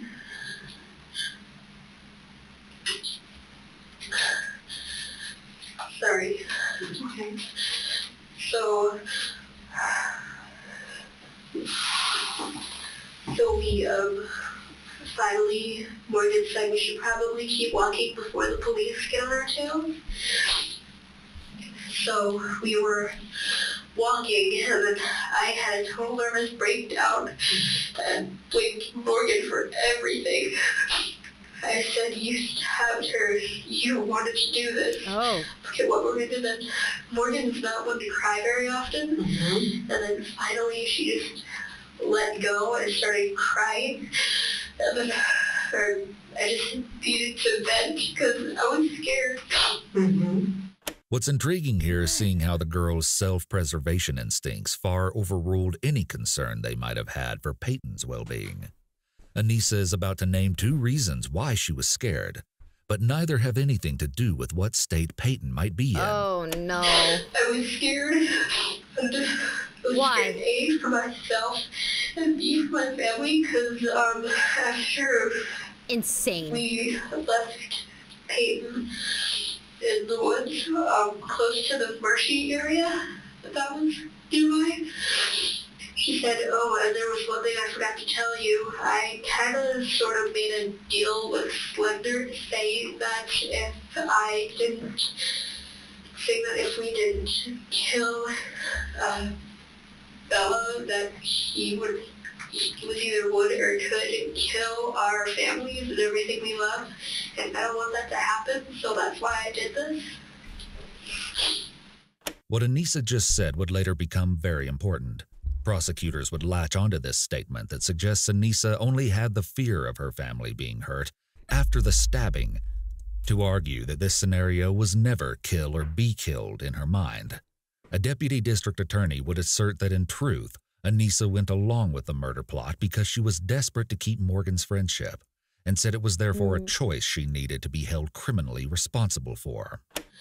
And then I got really scared then and started speed walking and trying to get myself out of there. I even started singing to myself to kind of calm myself down. One thing that never seems to have crossed Morgan or Anissa's minds as they got further and further from the scene of their crime was any conflicted feeling over the possibility that they could go back and help their victim. And then I said, stop crying. I laid down and there was a bunch of rocks close to the road. It was it's called a shoulder or something. So I was laying down there, and Morgan thought I was giving up and letting the hawks and everything go after me. Anissa says she told Morgan to stop crying, that she was laying down there to cool off as she was too hot. But then she decided she didn't want to risk getting malaria from the mosquitoes there, and so they kept walking. When I was still laying on the ground, I actually said, I've had enough of this. I want to call my mom. I want to go home. And Morgan said, if you do that, you'll spend your life in prison. Either that or be executed. Why did she say that? Because she told me that the consequences for murder were being murdered yourself, I believe. When did she tell you that? After I said I wanted to call my mom. What did you think was going to happen after you stabbed Peyton? I don't really know. I figured that I'd get in trouble eventually, though. Because, Mommy always says that whatever you do catches up to you eventually. And it did. Morgan continues to demonstrate a complete lack of emotional connection to this crime. Did you guys think about what would happen to you? I did. Anissa didn't seem to think anything would happen. One time she said, can we go home yet? And I said, no, we're going to get arrested if we go home. And then she said, oh yeah, I forgot, thanks Morgan. And then I said, okay. Although we can't be sure if Morgan's story here really happened, since she's inherently an unreliable source, Yeah. Anissa asking if they could go home already would only build on the idea that this plot may have felt almost make-believe in her mind. She likely got swept up in the fantasy of running away to live with the characters she'd been reading so much about. Oh, But in the back of her God. mind, she may have still held on to the wishful thinking that she'd be able to go home and eat dinner with her family like nothing happened. Finally, Anissa described the moments that led up to them getting caught. She started looking through her pictures and had another breakdown. Okay. And then,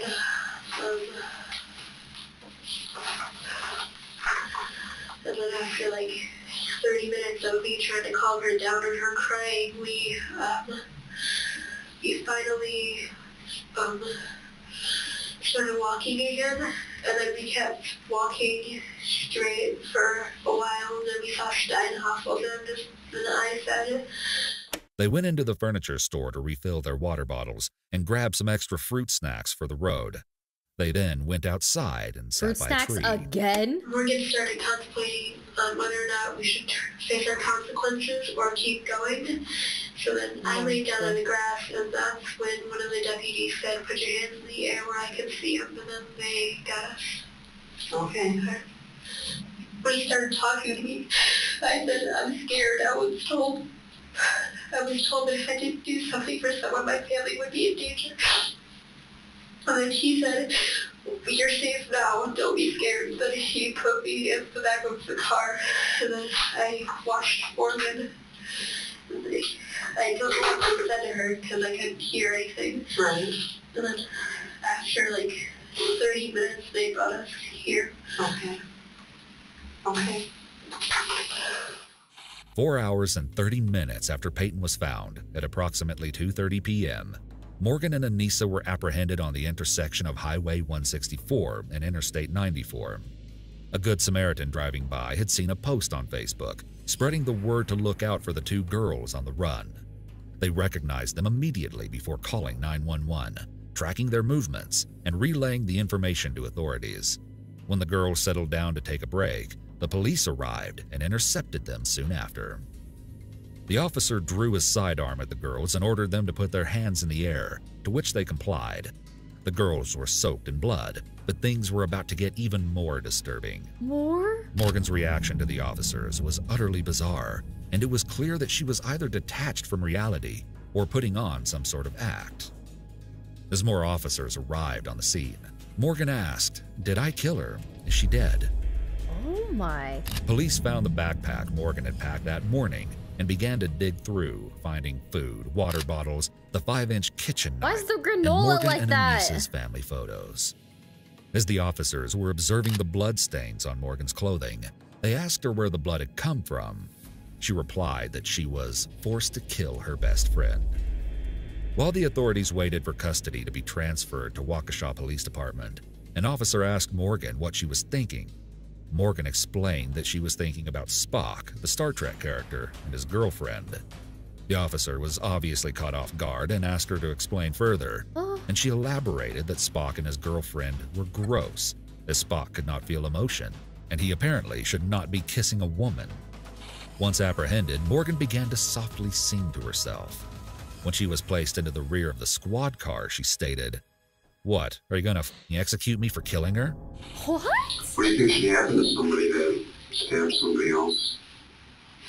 I expected that I'd either get put in some sort of a weird place, or I expected I'd either get put in prison or an insane asylum. I didn't know what to expect. I don't think I'm insane though. One type of delusion is a grandiose one, in which a person develops an overinflated sense of power or knowledge and may believe they have a great talent. You'll see this manifested in Morgan's next statement. You ever thought about hurting yourself? I've learned to make myself numb to pain on command. What does that mean? Vulcan mind tricks. So you ever tried to hurt yourself? The interrogator asks about self-harm, clearly looking to elicit additional symptoms of her mental disease. Not Not really. Sometimes I do. What do you mean? Most of the time it's not even on purpose.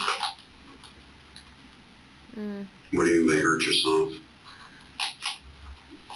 Oh, I just fall down the stairs a lot, and sometimes I just like do this, and I accidentally like do this instead of this or something. Oh. Schizophrenia is debilitating in many ways, and psychomotor problems can also be a symptom, including clumsiness and unusual mannerisms, which could be the underlying cause of the ways Morgan says she accidentally hurts herself. So you guys thought about hurting anybody else or just Bella? Sometimes Anissa slaps people in the face for no reason, like me. How about stabbing people? You ever thought about stabbing anybody else? Only jokingly.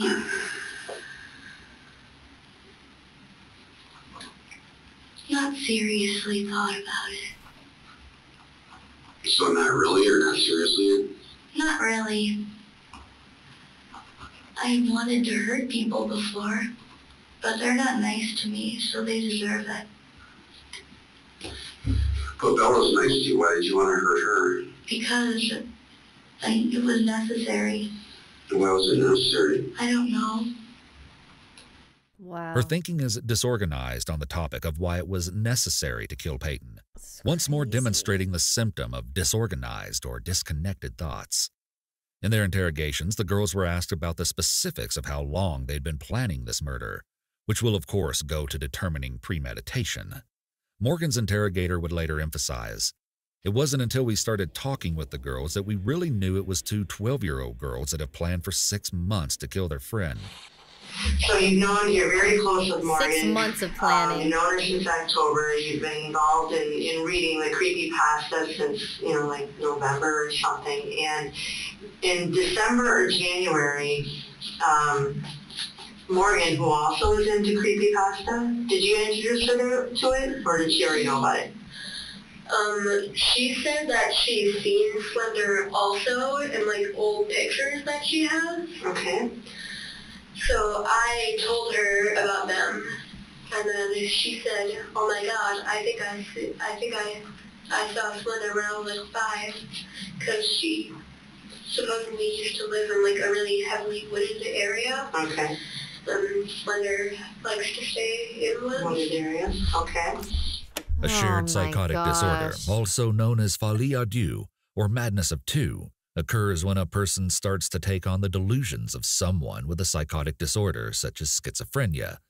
It's a rare phenomenon, but this unlucky friendship created a cycle wherein the girls would only feed into, validate, and strengthen one another's false beliefs and determination. Oh gosh, what's awful. So in December and January, Morgan It's a very approaches you unlucky and says, pairing of friends.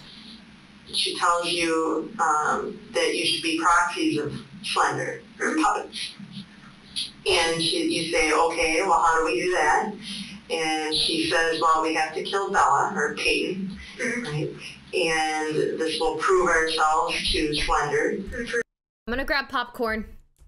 1 second.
finish on mine. I got Rice Krispie treats. Oh. yourself worthy. Prove yourself worthy to Slender. It's truly fascinating how different both girls' understanding of their plan was. Anissa saying that Morgan told her explicitly that they had to kill Peyton to become proxies, while Morgan still can't even put a finger on why Anissa supposedly said it was necessary. It seems that groupthink, or the desire for cohesion and consensus outweighing the desire to make the right decision, may have played a big role here.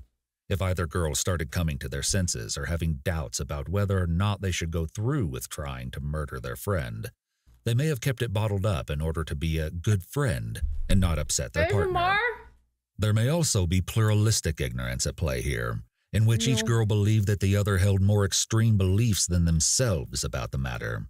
This could have caused both girls to go along with the scheme, thinking that their partner was completely gung-ho about it, while both secretly held reservations and privately disagreed with many aspects of the plan.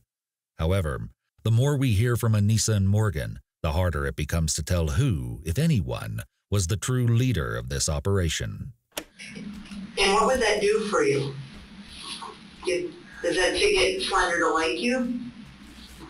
Or to feel important? Technically, if you're a proxy, you have to live in, supposedly you live in Slender Mansion and take orders directly from him. So that'd be neat. Oh my gosh, they wanted to live with Slender Man. At the time. At the time it was really cool, but I wanted to prove all skeptics wrong. Okay. Morgan and Anissa were completely swept up into a fantasy world, and with the lines between reality and fantasy beginning to blur, things were becoming incredibly dangerous. In the months before their plan, Morgan and Anissa's internet activity took a dark turn. Morgan began searching phrases such as how to cover up a murder, what makes your conscience feel guilty about killing someone, or homicides, what kind of insane am I, and what happens if I get caught murdering someone, among other searches such as Slender Man cute, can you get arrested for killing someone in self-defense, proxy the Slender Man wiki, and how to cover up a murder/YouTube. Morgan would actually go on to curiously ask her interrogator about self-defense as well. Isn't it legal to stab someone if they try to stab you first? If it's self-defense? In some situations. But do you think that that's what happened here? Oh no, I'm just wondering. On May 10th, Morgan had emailed Anissa, delete everything I've ever sent you and then clear your deleted email. You will not be emailed further on this subject. Explain more at school. Yeah, and when was it planned that you were going to kill Bella? Was it planned right away when you guys were planning the birthday party, or? No, Morgan said around the end of December, beginning of January. Again, hey, I know how we can become proxies. We have to kill Bella. Okay. So I said, and then after. Can I watch Peyton's interview after? It's only 8 minutes. I would like to see it. Yeah. Well, we might be playing Valo. I don't know if we'll finish this video first. It's definitely gonna be a sleepover. Did you always have a sleepover? I did last year too. It was more fun last year though, obviously. Anissa claims that the two only met the previous October, meaning their friendship would have only been growing for about 2 months before they began to plan a murder together. Was there anything said about trying to become a proxy or being a proxy at that time? We kind of talked about it discreetly on the bus every now and then. And what did you talk about? Like,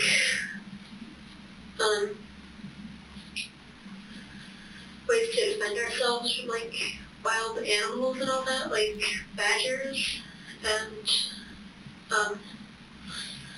just random things we might need to know. It was, like, if you live in the woods? Mm-hmm. Okay. Oh my gosh. Okay. Did you ever talk about killing Bella in the bus? Let's test it out. At the birthday party? Not very often. We did sometimes, but we made sure we whispered. And when you whispered, why was that? Oh. So that nobody else would hear. They're pretty the bus good. is really loud, but people are eavesdroppers. If somebody heard, what were you concerned if somebody heard? That we would be in prison for the rest of our life for doing this. Did you know it's wrong? Is that what you're saying? Yeah. The interrogator is looking for ways to corroborate the story, such as interviewing other students who regularly took the bus. This is a standard police investigation method. He definitely sounds Anissa's sped up, admission though. that they whispered in order to avoid getting in serious trouble indicates awareness and understanding of the wrongness of their plan at that point in time. Legally, insanity may come and go, and courts will consider sanity both at the time of the crime as well as before and after. When does it ultimately come to the decision that it's going to happen at the birthday party? That was made in February. Morgan said, I confirmed with my mom of having a birthday party. We used code words like, for knife, we used cracker. For the killing, we would use words like it, the deed. For the place we were trying to go, Nicolette, we would use like camping trip and all that. Up north, camping trip. These code words show significant planning and surreptitious behavior, which goes towards establishing knowledge of guilt. The girls might have used code words and whispered, but in reality, they were not the only people who knew of their plan. Following the crime, investigators spoke with local students and school staff, and that's where they uncovered some truly shocking information. A few weeks before the stabbing occurred, one concerned girl had come forward to let an adult know that Anissa was claiming she had found a way to become a proxy for Slender Man and needed to kill someone as part of that plan. It was believed that the guidance counselors at Morgan and Anissa's middle school were also aware of this. Officers tracked down the counselor who the student was reported to have confided in about her worries with Anissa. However, the woman claimed she couldn't recall ever being approached about such a matter. However, a social worker who was employed at Morgan and Anissa's middle school at the time of the incident did reveal that a student had later come to her expressing feelings of guilt. Why? Because she said Anissa had asked her to be part of the stabbing before it occurred. She felt ashamed that she had this knowledge and hadn't done something about it. One girl, who was actually a junior in high school, told authorities Anissa was her best friend and that the two had enjoyed talking about creepy and dark things. This friend also remembers Anissa saying she had discovered that killing a friend would allow her to become Slender Man's proxy. But at the time, the girl says she just dismissed it as a goofy thing.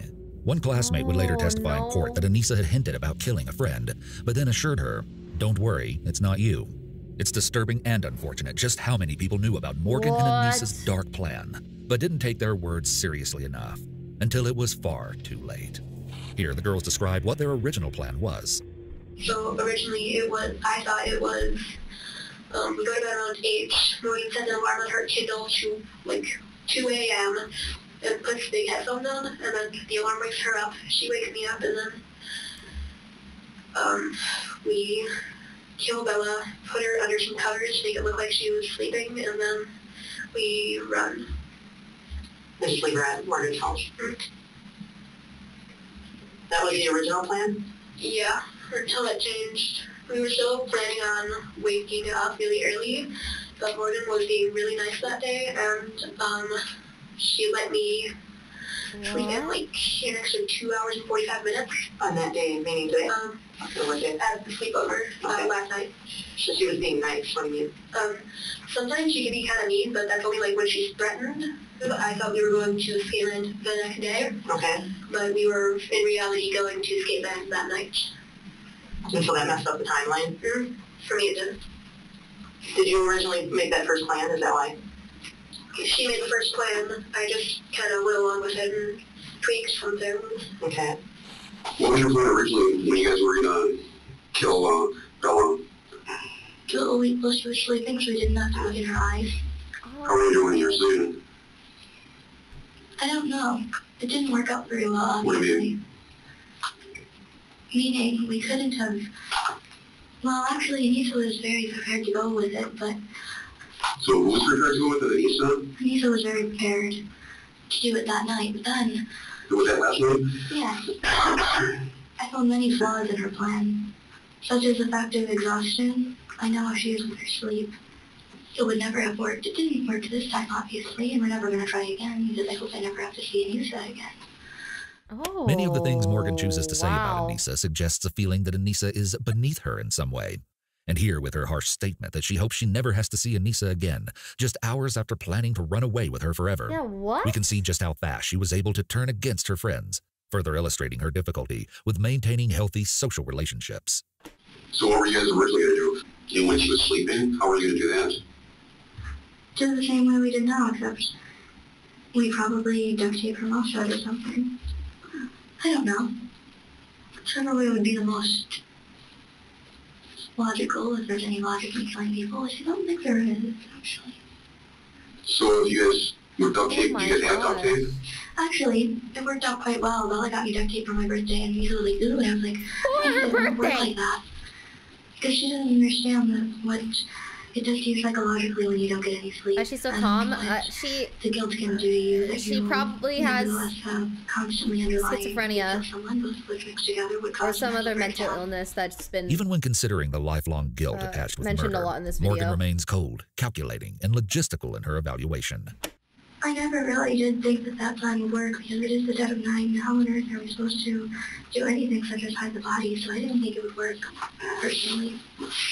I thought So she was originally the plan was to duct tape and stab her, but you didn't think it was a good idea? I thought that if we just make a lot of noise, blah, blah, blah, blah, blah, blah, blah.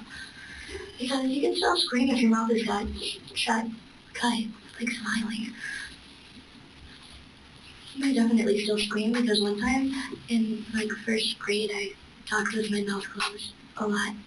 I sort of didn't want it to be today though because it would be nice to have a normal sleepover. For Peyton, everything did seem normal at first, and that just makes the whole thing even more disturbing. She says as the trio skated together at the roller rink and ate frozen yogurt, she never had any idea of the insidious plan they were hiding. The only thing that was odd in hindsight was that she noticed Morgan wanted to go to bed early, whereas at all of their past sleepovers, she would always want to stay up all night. But of course, such a small deviation in behavior could never have tipped Peyton off to what was really going on. I honestly don't know why we did this. When Morgan says, "I don't know why we did this," this might actually be a truthful statement. If the crime was conceived during episodes of psychosis, the real Morgan may not have any knowledge or understanding of what the psychosis Morgan was thinking or saying or doing during those episodes. Morgan describes that she actually didn't set the alarm, which was supposed to wake her up through headphones and instigate their plan to attack in the middle of the night. I tricked Denise into falling asleep telling her that I'd wake up 2 in the morning so that she could tell Bella. I wanted to give her at least one more morning. So you were supposed to set the alarm for 2:30 a.m.? I didn't. You said Anissa was mad when she woke up? Not very, because she was sleepy and stuff. But she wasn't happy either. So how would you describe her?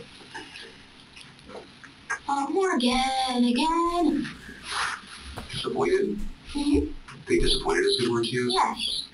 I think it's valid What's strange time. about this is you'll recall that Anissa framed it very differently. She thought Morgan was being nice that morning by allowing her to sleep in, which is obviously very different from Morgan's claim that Anissa was frustrated and disappointed with the failed plan. And I didn't think it would work.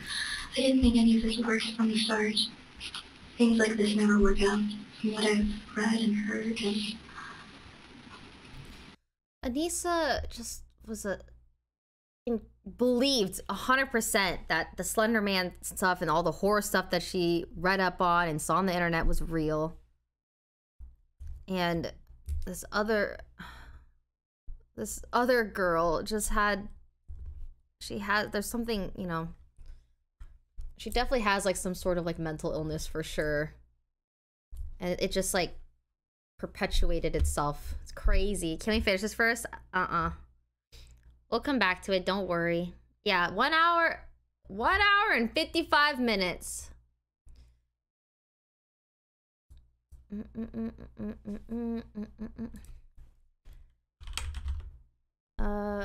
Did Puns finish his game? Let me see. Yeah. I don't have ad block.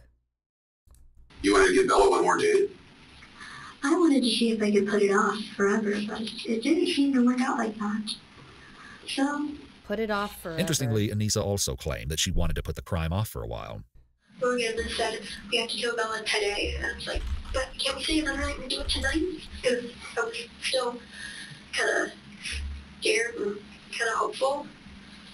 Scared and kind of hopeful. What do you mean by that? Like, I was scared because, A, I would never see my family again. And B, I was kind of hopeful to prove that I wasn't crazy, that I wasn't seeing things. Because even I saw Slender a few times.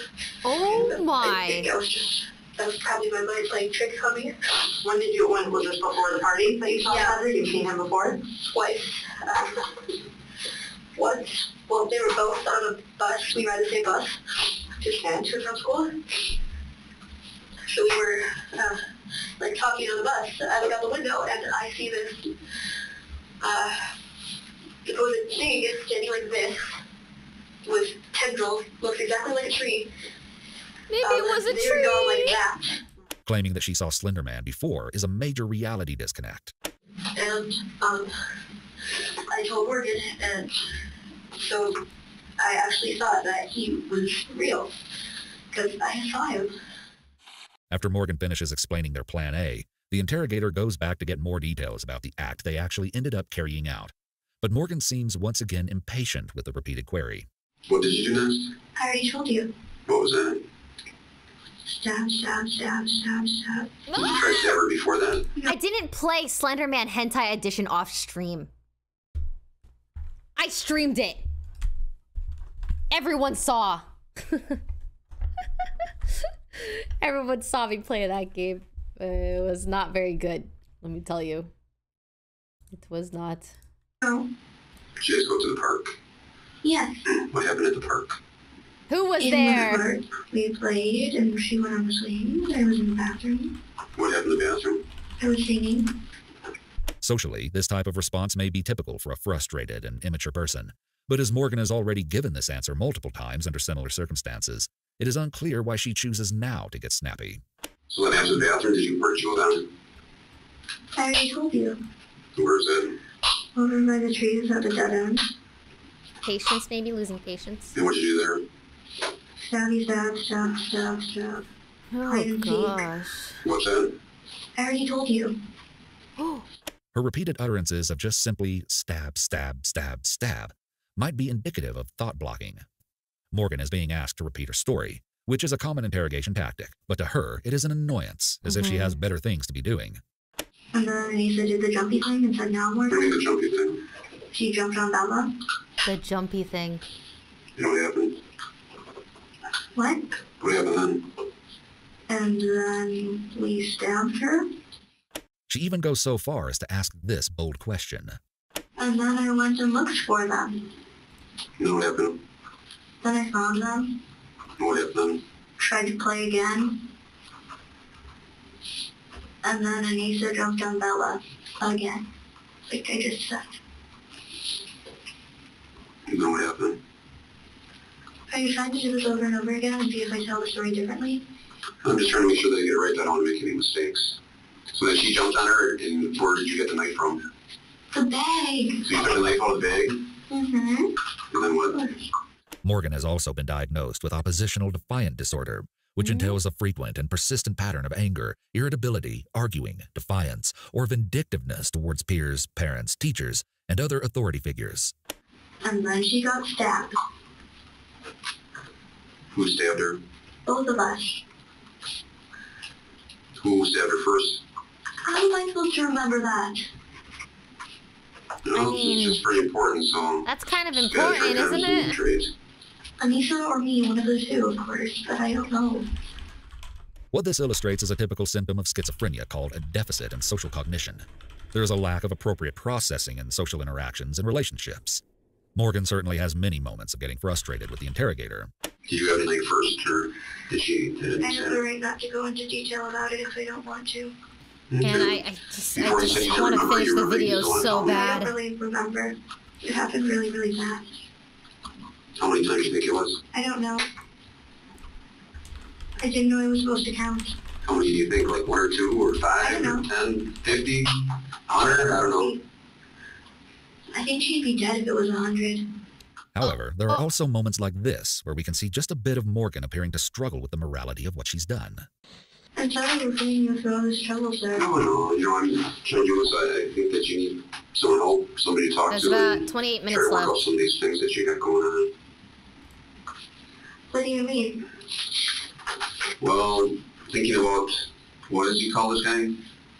Mr. Slender Slender Man? I mean, those thoughts probably aren't real.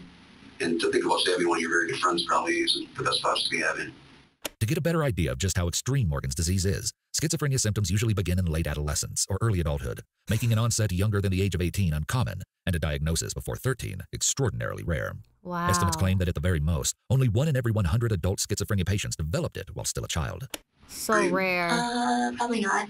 So you know that that's wrong to do, right? Yes, no, maybe?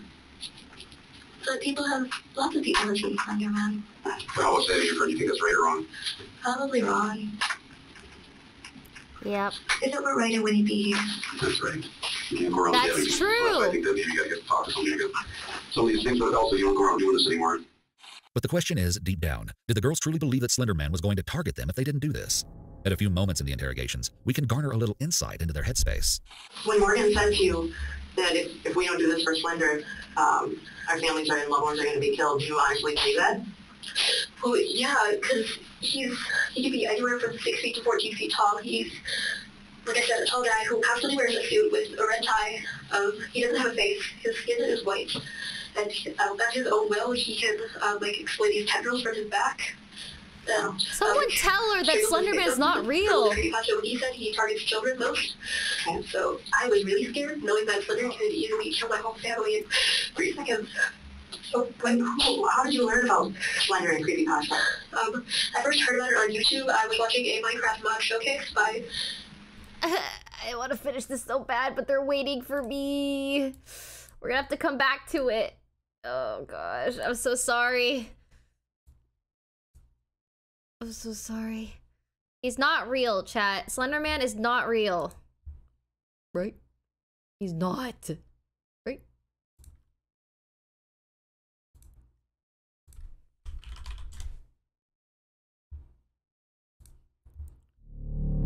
Alright, now we can head empty, just chill a little bit.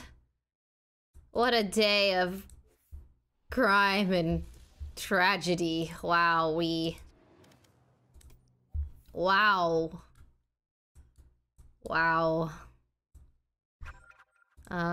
Thanks for watching. If you're here for the crime, we will continue it another day.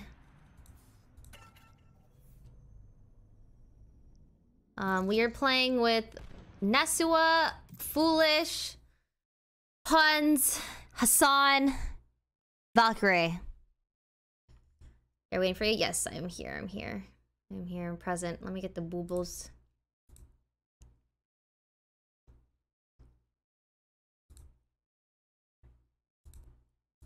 Hello. Hello. Hello. Hi. Hello, hello. Test, test. Oh no, the audio.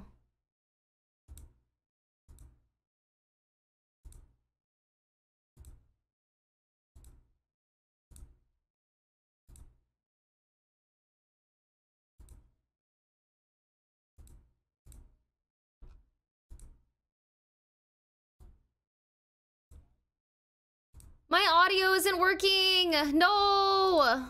I didn't know though. Just There. like, Okay, we can hear now. I mean, I literally only Right? You can hear that, I right? went broke last time, bro. I remember. I have full 217 believer. points. Bubbles. I only have 217. I'm putting on all in on yes Wait, though. 200. Wait, only 217. Like not Bro, 217. I had 80k and I Oh, voted on and we yeah. lost. I went broke. You didn't play hard People are enough. forgetting. Yeah, people are forgetting that Puns lost the last one. So all of you believers, you should go. You should juice up doubt right now. Yeah. Puns, don't worry. I'm just saying that so you get more points. Okay. Test, Guys, test, I'm test. throwing. What? The bubbles Testing. are working. I hear you. Hello. Hello. Testing bubbles, sorry. Testing. Bubbles. Can you see my Bubbles. bubble? Bubbles. Oh fuck! My What's bubble the up. Bubble. Bubble, bubble, bubble, bubble. what's the bubble on it? Is it on threads? Is it pinned? Bubble. Test, test, test. What the heck? These bubbles are not Which one working. is it? Which bubble is it? Is Oh, it the it is K working. Catamina one or is it the here, Foosly one? I pasted it. Oh my god, the bubbles are working. They're working. Testing. Do you see my bubble? I see the bubbles. I see the bubbles. Bubble. Hello. Bubble, bubble. Oh gosh, how are the games so far? Oh, bubbles You guys are working. win? Okay. We're 1-0 as a. I dropped a 30 bomb. Not a big deal. Really? Yeah, he was baiting. Yeah. Don't even. He was baiting. I'm expecting. Yeah, no, I'm I just expecting the baited my same. team. Yeah, he baited me for the most I part. just wait everybody to die. Literally, he was the last one alive every time. Let's Let's go. Typical duelist Reina activity, Foolish is you know. quiet. Oh yeah, I'll go in first, guys. Come on. Okay, Hassan I do is it for the loud. clips mainly. Oops, we sent Nessua the loud. initiator in. Foolish, No, if you quiet. want clips, if you want clips, you I'm need to gonna go play pee. Omen. Okay, I there you was doing go. clips. You were doing clips. All right, I couldn't keep did I track fix of you. I'm it? like, where is he? Where is he going? The TV's go crazy. That was like the greatest buff they ever did. Like I don't remember if you were playing before, but Omen's TP used to be like a little bit slower before you could get like Still your gun out quiet? again. Oh, I remember that. How's that? Yeah, Is that better? that was a game changer for the best. I played this game when like first came out for Oy. like a week. Oh, I see what you're saying. So like, yeah, I do remember. Perfect. Good. I think I tried that character and I was like, I don't like this. Should we keep watching the crime until we start? I definitely played it a lot. Guy, this guy did Minecraft or something. Okay. And it said, it was the creepypasta mod. So I was like, hey, what's the creepypasta? I watched the whole video and I was like, oh, that's interesting. A few months later, I asked my friend Kelly, the one who I got the skull bracelet from. I asked her who that Jack or Jeff or Taylor was from the creepypasta. And then she told me about Eyeless Jack and Laughing Jack. Laughing Jack is supposed to be like a clown that also targets children. And then Eyeless Jack, he wears a blue foreign mask, no mouth. Two big black holes for eyes, and they're like oozing this weird black ooze. And then supposedly he eats human kidneys. Wow.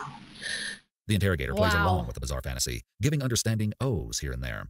Although we can't be sure if Anissa truly believes this story or is trying to appear disconnected with reality as a She part of her defense, definitely she does retain eye contact and consistent seems body like she language that she's had believes this whole it. time, which suggests she's telling the truth. At least as she Yeah. perceives it. Whenever I'm really bored, I go on my iPad and I go to the creepypasta Wikia, and then there's a button you can click for a random pasta, and I read whichever random one comes up. And so in reading these, you truly believe that Slender exists, that there's Slender out there. Not anymore, because we like asked for his help when Morgan and I were having nervous breakdowns, and he didn't do anything. Nothing happened. Before this thing, leading up to and even after. While we were walking and having a nervous breakdown while I was laying on the side of the road. Morgan said, Slender, if you're listening, please help us. And he started having a nervous breakdown, and then she started kind of crying. But you truly believe before beforehand I believed, but now I know that it's just teenagers who really like scaring people and making them believe false things. It's interesting to note how Anissa claims to now realize she was being fooled about the existence of Slender Man. If she had believed in the lore so deeply that she was willing to partake in the murder of her friend, Did I hear would she something? really be able to What happened? Did we start? I thought I heard. Did I hear something? I don't know. Oh my god. Am I okay? I'm so scared, dude. change all her preconceptions about the matter in the span of just this day? Was this traumatic experience enough to snap her out of it? The only other options would seem to be that she either never really believed in it in the first place, or she secretly still believes in it now. I think she believes in it. What's wrong? Is it Slender or something? Slender Man. Slender Man, who's that? He's very tall. You ever met him? Not exactly. Tell me about him. He watches you. How does he watch you? He can read minds and he has teleportation skills. Morgan's mother would later reveal that Morgan had been experiencing visual hallucinations since 3 years old, one being a tall, slender, shadowy figure. She believes this early influence was what ultimately solidified Morgan's later belief in the existence of Slender Man. Dude, 3 years old, I feel like her parents could have helped her sooner. You see him in your dreams, or were you seeing him? Oh, I've seen him in my dreams. You start to get something that people call slender sickness. If he's like following you or if you meet him because of the signal radiation that he emits. Which is also like cameras don't work around me. Why do you guys know about Slender Man? Because I think Slender Man might have something to do with what's going on with you today. Oh, Did you feel bad? Did I just stab one of your best friends? I thought about it, but then I decided that remorse will get me nowhere. Oh! It's easier to live without regrets if you can just decide that you don't want to feel. So, don't you? Don't do it. Just, don't you rather not feel things if you don't? It's a negative emotion, what's the point of feeling it? So you don't have to do it again, or stay away from it or make different choices. Oh, right. I can't do it again. Of course not. Or if something's bad, then you don't do it anymore. Mm-hmm. So when she said that we have to kill Bella to prove ourselves worthy to Slender, you were surprised but excited at the same time to prove that he existed, to prove all the skeptics wrong. And you feel as though in order to do this, you physically had to kill somebody. Yes. Okay. The interrogator confirms that Anissa actually believed they had to kill someone. This is an intent question as to whether or not the suspect believed they merely had to pretend to do something, negating intent, or actually had concluded they needed to do it and had resolved to go through with the act, intent more likely confirmed. Many of these queries are trying to establish if Anissa formed the necessary mens rea, or state of mind, to be part of a murder plot. Mens rea refers to criminal intent and can be translated to guilty mind. We're looking at if the defendant committed the offense with a culpable state of mind. That's what creepypastas are about. Okay. Even seemingly nice creepypastas, like Music Keeps Me Calm, are about killing. And you know what happens when you kill somebody? Like physically what happens to a person, not legally, but like what would that do to you? Like, do you understand what it means to kill somebody? The interrogator asks if Anissa knows what it means to kill someone, probing at her mental state and ability to comprehend the gravity of the crime. When you look at it from, I believe it's ending her life. At this point, Anissa has stopped crying and lost the outward appearance of emotional upset. Perhaps she is just becoming numb, or alternatively, it could be a representation of a pathology of narcissism or sociopathy. No regrets. No regrets? And that's something you probably recognize today. Okay. I've seen stories on the news about shootings in like Milwaukee and all that, but I never fully understood what it meant to kill somebody. I would be horrified. Surviving an attack like this and knowing that the girls that stabbed you found. Chill! Chill. We're out in the wild.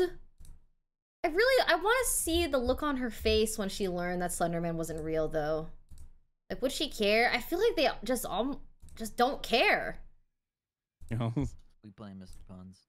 I'll just Phil, I guess. I don't know. Is Ray, do you play Viper still on like every map? Oh, that's awkward. Wait, why? Are you Viper main? Time. So, yeah. Until you saw it happening. Saying that she never understood what it meant to kill until she saw it happening really sounds like a juvenile mind at play here. But sociopathy, along with other mental diseases, can manifest at a very early age. Do you think that you could be able to physically do that now? No. And why is that? Just too nice of a person. I'm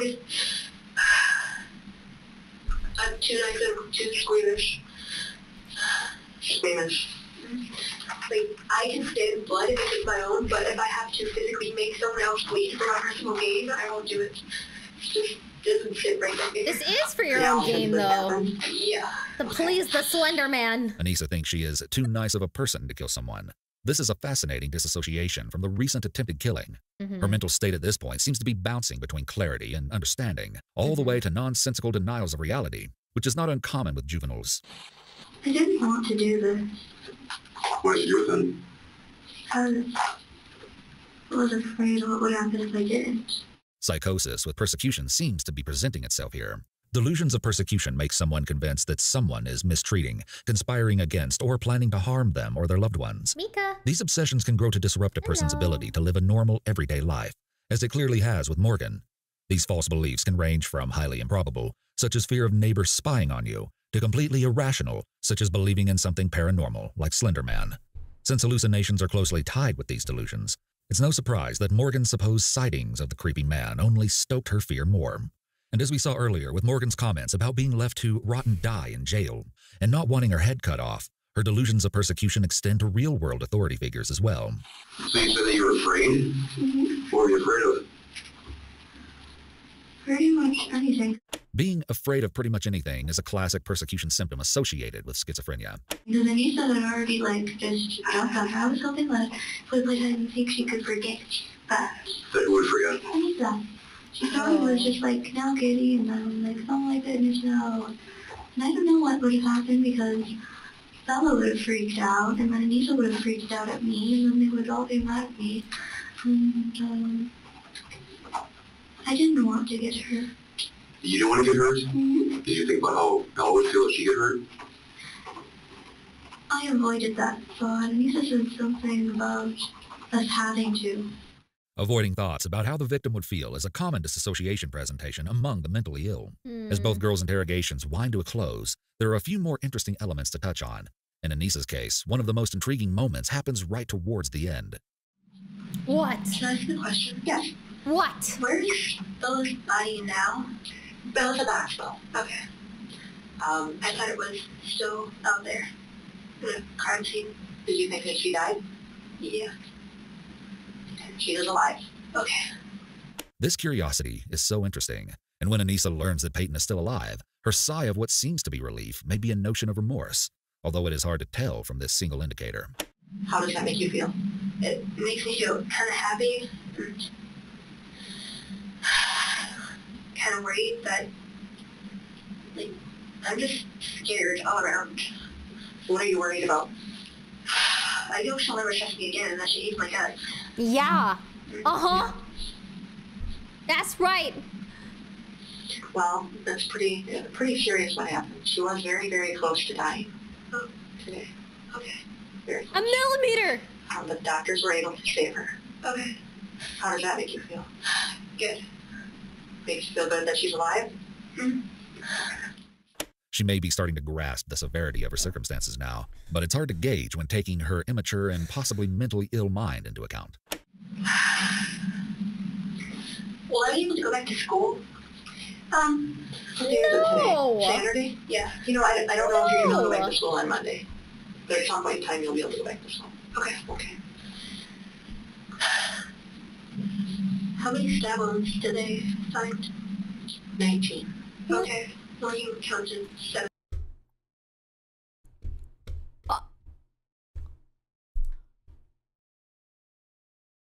19 stab wounds, and she survived.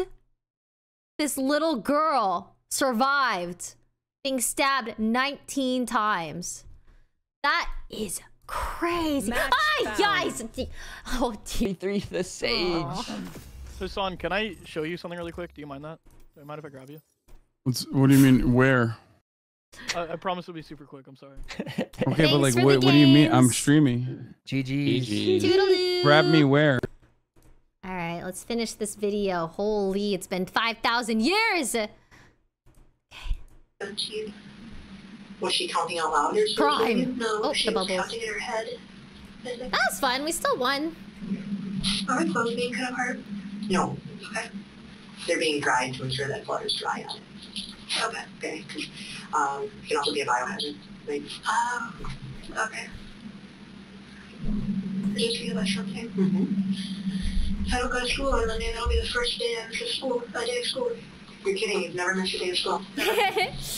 I wanted to finish this vid. Never missing a day of school was because of my great grandfather's funeral. Wow. When I was in 3rd grade. Anissa's still worried about kid stuff despite a very adult crime on her hands. Yeah. It's safe to say she has no idea how much serious trouble she is in at this point. Mm-hmm. Am I ever going to get my clothes back? I don't know if you're going to get those clothes back. I don't know if you want those clothes back. Do you want those clothes back?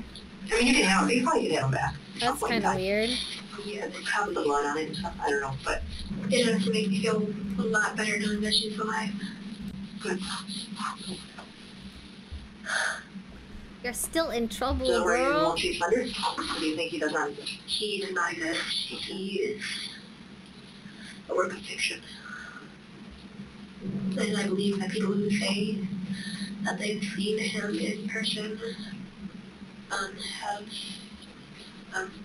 read creepypastas and then recall memories of a strange tree and said it was Slender. Because I know that was one of the cases of us. I looked back at the tree and it was strange. Did Morgan know that Bella's alive? I don't know. I don't know if Detective Casey told her. So, And were you hoping that she was going to die when you guys ran off? Were you hoping she was going to die and she could see Slender? Was that the whole part of me kind of wanted to fail just because I hear about manslaughter and all that on TV, and it doesn't bother me much, but when I see it, it traumatizes me. That's crazy. But the other part of me wanted her to die, but part of me wanted to, the bad part of me wanted her to die, but a good part of me wanted her to live. Conflicted feeling between one's good side and bad side could be a precursor of schizophrenic behavior, but it's only a subtle potential indicator at this point. It was scary for her, where she was stabbed close near the heart.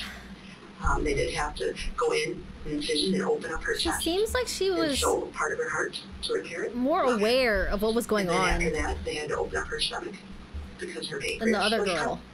cut. A part of her liver was cut, and some of her stomach. Yeah, Maria said she got her stomach. Oh. So those were very serious injuries, and she was very near to death.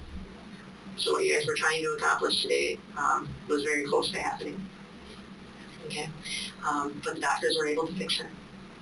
Wow. And what about the big gash on her leg right there? I'm sure they were going to be able to sew that up. There's no major arteries in the leg right there. Okay, but as you get closer to your pelvic bone. 19 stabs and survived. Insane. This is pretty serious, and I know that you were worried about, execution and stuff like that. We don't have the death penalty in Wisconsin. Okay. You're 12 years old. I'm honest with you, I'm not exactly sure what's going to happen here. Okay. Something horrific happened today. And I know you realize that now. I regret it. Okay. But we've got to accept some responsibility here. And by giving me that statement, you're accepting some responsibility. You were very honest with me, and you cooperated with me. And that means a lot. That means a lot to Peyton. Okay. From Anissa's calm demeanor, it's apparent that reality hasn't settled in yet. Even when the interrogator finally reads her story back to her and asks if anything is incorrect, or if she missed anything, Anissa feels it is important to add more information about another creepypasta character. Could you add that Slenderman and Zalgo has proxies? Zalgo? Yes. How do you spell Zalgo? Z-A-L-G-O. Zalgo also has a proxy? Has proxies? Is Zalgo like Slenderman? He's supposed to be this demon with 7 mouths. Oh, that's the demon. Okay. So what I just read to you was the statement that, is written here. Morgan is compliant as her interview ends, and she is handcuffed. In the aftermath of this crime, officers found a message written on the notepad of Anissa's phone. It was from May 28th and read, "My final wish to those who care, do not grieve my absence, but remember me for who I was. I love and cherish you all and wouldn't do you harm. I want everything I own to go to my parents, and best wishes to all that know me personally. Do not miss me." Recovering notebooks from Anissa and Morgan's lockers at school revealed drawings that appear to show bloody figures, characters holding knives, and Slenderman sketches. Emails between two addresses called Hermione G516 and Alexandria Wire were also recovered, exchanging furtive messages like, "Make sure not to leave any traces, because when said events happen, the school will search your email," and "I told myself not to feel emotions, and it worked." One, which appeared to be from Anissa, read, "But clever girls dressed to kill are bittersweet. I think that may be us." Peyton was interviewed after recovering, and although she gave authorities many details on what had happened to her, when asked what Morgan did to her specifically, she replied, "I can't say it, it's too sad." She revealed that Morgan whispered, "I'm so sorry," to her before starting. She claims Morgan told her it was the only way to save Peyton's life because one of the creepypasta characters was stalking her. Peyton told Morgan she doubted it, but Morgan said, "We're not joking." To this day, Peyton is left with emotional scars that will affect her for the rest of her life. For months after the attack, she slept with scissors under her pillow for protection, and she keeps her bedroom windows closed and locked, refusing to open the curtains just in case. She was excited to return to school that same September, eager to get back into a normal routine after working to recover from the traumatic event. Her community rallied together, wearing purple to honor her favorite color, and raising thousands of dollars to help cover her medical expenses. Morgan and Anissa were charged in adult court with first-degree attempted intentional homicide. Morgan pleaded guilty and was convicted, but as part of an agreement was found not guilty by reason of mental disease or defect. Anissa pleaded guilty to a lesser charge of being a party to attempted second-degree intentional homicide. What? But she was eventually found by a jury to be not guilty by mental disease or defect. Psychologists agree that Morgan and Anissa's really? I feel like Anissa just really believed that these creepypastas were real and acted on it. I didn't think she was giving off signs of illness. Did you guys think so? They are 12, yeah, but it's scary that,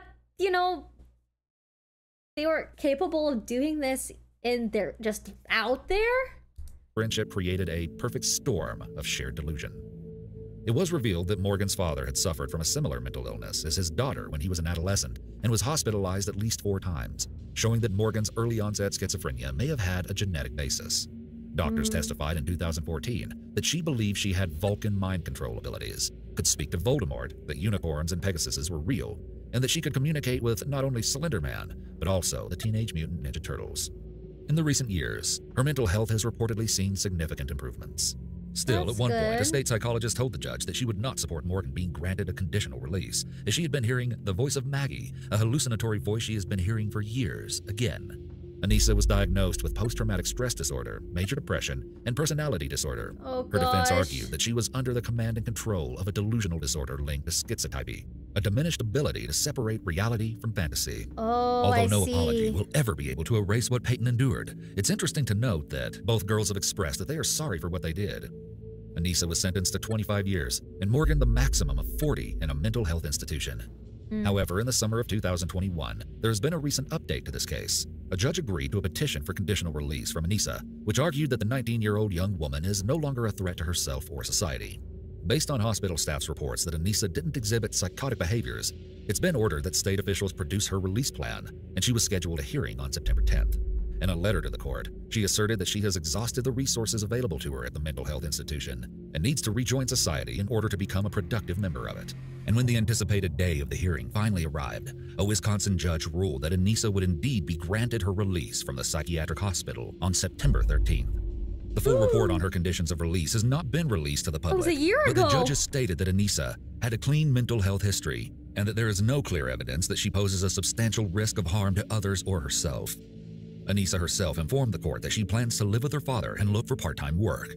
She will remain under constant GPS monitoring until otherwise determined. She also hopes to pursue higher education. She's expressed, "I want to reiterate that I'm not saying I'm done growing, changing, evolving, or adapting. I just can't do it here anymore." Reports indicate that she will be under strict regulations, such as not being allowed to use the internet except at home, and anytime she does use it, her activity will be monitored by the State Department of Corrections. She won't be able to consume alcohol or drugs, enter a bar, possess a weapon, or have any contact with Peyton or her family. Peyton has expressed that she doesn't have fear of what might happen upon her attacker's releases. She's assured that if they try anything funny, they'll go right back. She's even said that she feels grateful in a way for what happened to her, because it has inspired her to pursue a career in the medical field. Coming out of such a horrible situation, she's expressed, parents need to talk to their kids directly, saying, "This is not real, this is fake," when it comes to online figures like Slender Man. And to kids stuck in bad friendships, she has advised them to listen to their gut and get out before something bad happens, even if they feel guilted into staying friends with that person. That was insane. All right, chat. Oh gosh, I've been live for 10.5 hours. My butt hurts. I'm so sore from sitting all day and from working out the past few days. I'm ready to call it. But we will continue more crime, obviously. Yes, we'll watch the new OTV and Friends video and stuff another day. Oh god, I gotta go. Yeah, we'll watch Peyton's interview next time for sure. And thanks for watching. Hope you guys enjoyed. It's been a roller coaster. I'll see you guys next time. I'm not sure when I will be streaming next.